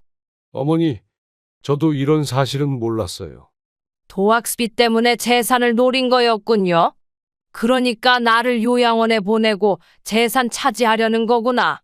며느리의 도학스빚은 생각보다 훨씬 심각한 수준이었습니다. 채권자들의 추심에 시달리다 저희 집 재산을 노린 것으로 밝혀졌어요. 경찰은 며느리의 도박장 출입 기록과 대출 내역을 모두 확보했습니다. 현수도 아내의 도학스빚을 갚으려고 이런 계획을 세운 것이었습니다. 며느리의 신용불량 기록도 나왔습니다. 대출을 받을 수 있는 곳은 모두 돈을 빌린 상태였고, 이제는 제 재산이 마지막 희망이었던 거예요. 어머니, 이제 모든 게 밝혀졌네요. 그래, 이제야 다 알게 됐구나. 경찰은 이 모든 증거가 현수 부부의 범행 동기를 명확하게 보여준다고 했습니다. 단순한 재산 다툼이 아닌 계획된 범죄였다는 걸 입증할 수 있다고 해요. 며느리의 도박 이력은 수년간 지속된 것이었습니다. 결혼 전부터 도박 문제가 있었다는 사실도 밝혀졌어요. 한순간의 실수가 아닌 오랜 시간 계획된 배신이었다는 사실에 마음이 더욱 아팠어요. 민수는 이 모든 사실을 접하고 한동안 말을 잇지 못했습니다. 이제는 모든 퍼즐이 맞춰진 것 같았습니다.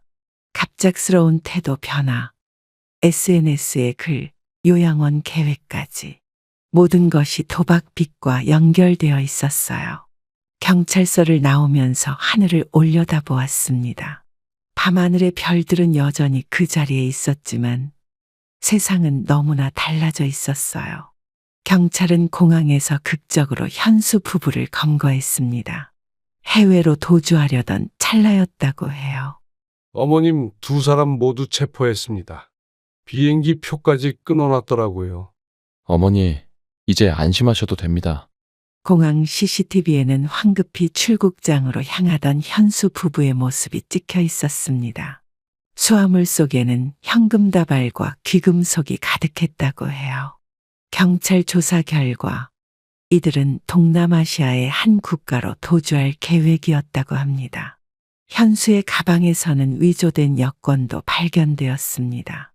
신분을 숨기고 해외에서 살아갈 준비를 철저히 해두었던 거예요. 체포 당시 현수는 끝까지 저항했다고 합니다. 하지만 며느리는 그 자리에서 모든 것을 실토했어요. 어머니, 이제 재판만 남았네요. 도주까지 계획했다는 사실이 믿기지 않았어요. 민수는 제 옆에서 묵묵히 손을 잡아주었습니다. 아들의 도주 시도를 막아낸 것이 다행이면서도 한편으로는 마음이 아팠어요. 이제 더 이상 숨길 것도 변명할 것도 없어 보였습니다.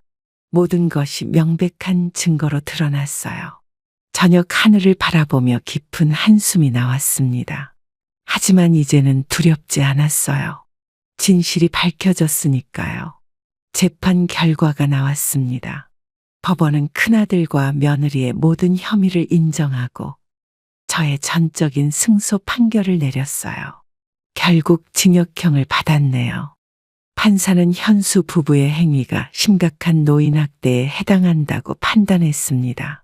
재산을 노린 계획적인 범행이었다는 점도 인정되었어요. 재판 과정에서 드러난 모든 증거들이 결정적인 역할을 했습니다. 도주 시도까지 있었던 만큼 법원의 판단은 엄격했어요. 법정에서 나오는 현수의 뒷모습이 작아 보였습니다. 며느리는 고개를 숙인 채 끝내 저를 바라보지 못했어요. 어머니, 이제 집으로 가시죠. 민수의 말에 고개를 끄덕였습니다. 긴 시간의 재판이 끝나니 모든 것이 꿈만 같았어요. 재판이 끝나고 법원을 나오면서 깊은 숨을 내쉬었습니다. 이제야 진정한 의미의 새로운 시작을 할 수 있게 된 것 같았어요. 차가운 겨울바람이 얼굴을 스쳤지만 마음은 오히려 따뜻했습니다. 정의가 실현되는 순간을 직접 목격했기 때문일까요?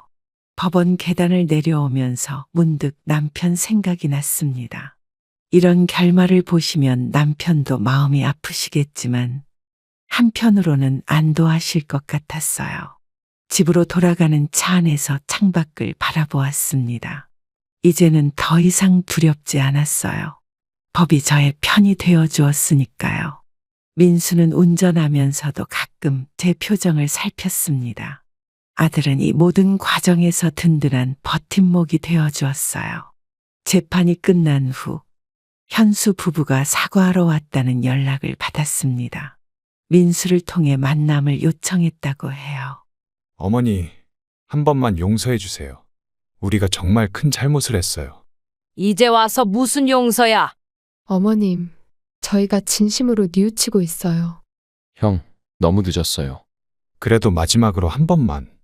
현수의 눈에는 눈물이 고여 있었지만 저는 더 이상 그 눈물에 마음이 흔들리지 않았습니다. 이미 너무 많은 일이 있었어요. 대신 저는 새로운 결심을 했습니다. 재산의 일부를 노인 인권을 위해 활동하는 단체에 기부하기로 한 거예요. 내가 겪은 일이 다른 노인들에게는 일어나지 않았으면 합니다. 어머니 큰 결정하셨군요. 기부를 결심하고 나니 마음이 한결 가벼워졌습니다. 제가 겪은 아픔을 다른 노인들은 겪지 않았으면 하는 바람이 컸어요. 민수는 제 결정을 존중하며 적극적으로 도와주겠다고 했습니다. 어떤 단체에 기부할지 함께 알아보기 시작했어요. 이제 저는 새로운 시작을 하려고 합니다. 더 이상 과거에 얽매이지 않고 저 자신을 위한 삶을 살고 싶어요. 옛집으로 돌아와 정원을 가꾸며 지내고 있습니다. 이웃들과 다시 만나고 일상의 작은 기쁨을 누리고 있어요. 남편이 남겨주신 재산으로 좋은 일을 하게 되어 다행이라는 생각이 듭니다. 이것이 바로 남편이 바라셨을 길이 아닐까요? 저는 이제 더 이상 큰아들과 며느리를 원망하지 않기로 했습니다. 다만 그들과는 거리를 두고 살아가려고 해요. 창밖으로 보이는 봄날의 햇살이 따뜻합니다. 이제야 진정한 평화를 찾은 것 같아요. 가족이라는 이름으로 모든 것이 용서되지는 않는다는 것을요. 피를 나눴다는 이유로, 오랜 세월을 함께했다는 이유로 스스로를 속이면서 살 필요는 없습니다. 제가 겪은 일들이 여러분에게는 일어나지 않기를 바랍니다. 하지만 만약 비슷한 상황에 처하신다면 주저하지 마시고 용기를 내어 도움을 청하세요. 나이 들었다고 부모라는 이유로 부당한 대우를 참으실 필요는 없습니다. 우리 모두는 인간으로서 존중받을 자격이 있어요. 이제 저는 제 자신을 위한 삶을 살아보려 합니다. 더 이상 돈 때문에 흔들리는 가족 관계에 마음 아파하지 않으려고요. 여러분도 스스로를 소중히 여기시길 바랍니다. 그것이 가족이든 친구든 여러분을 해치려 하는 사람들과는 단호히 선을 그으세요. 우리의 남은 인생은 너무나 소중하니까요. 그럼 오늘도 행복한 하루 되세요. 감사합니다.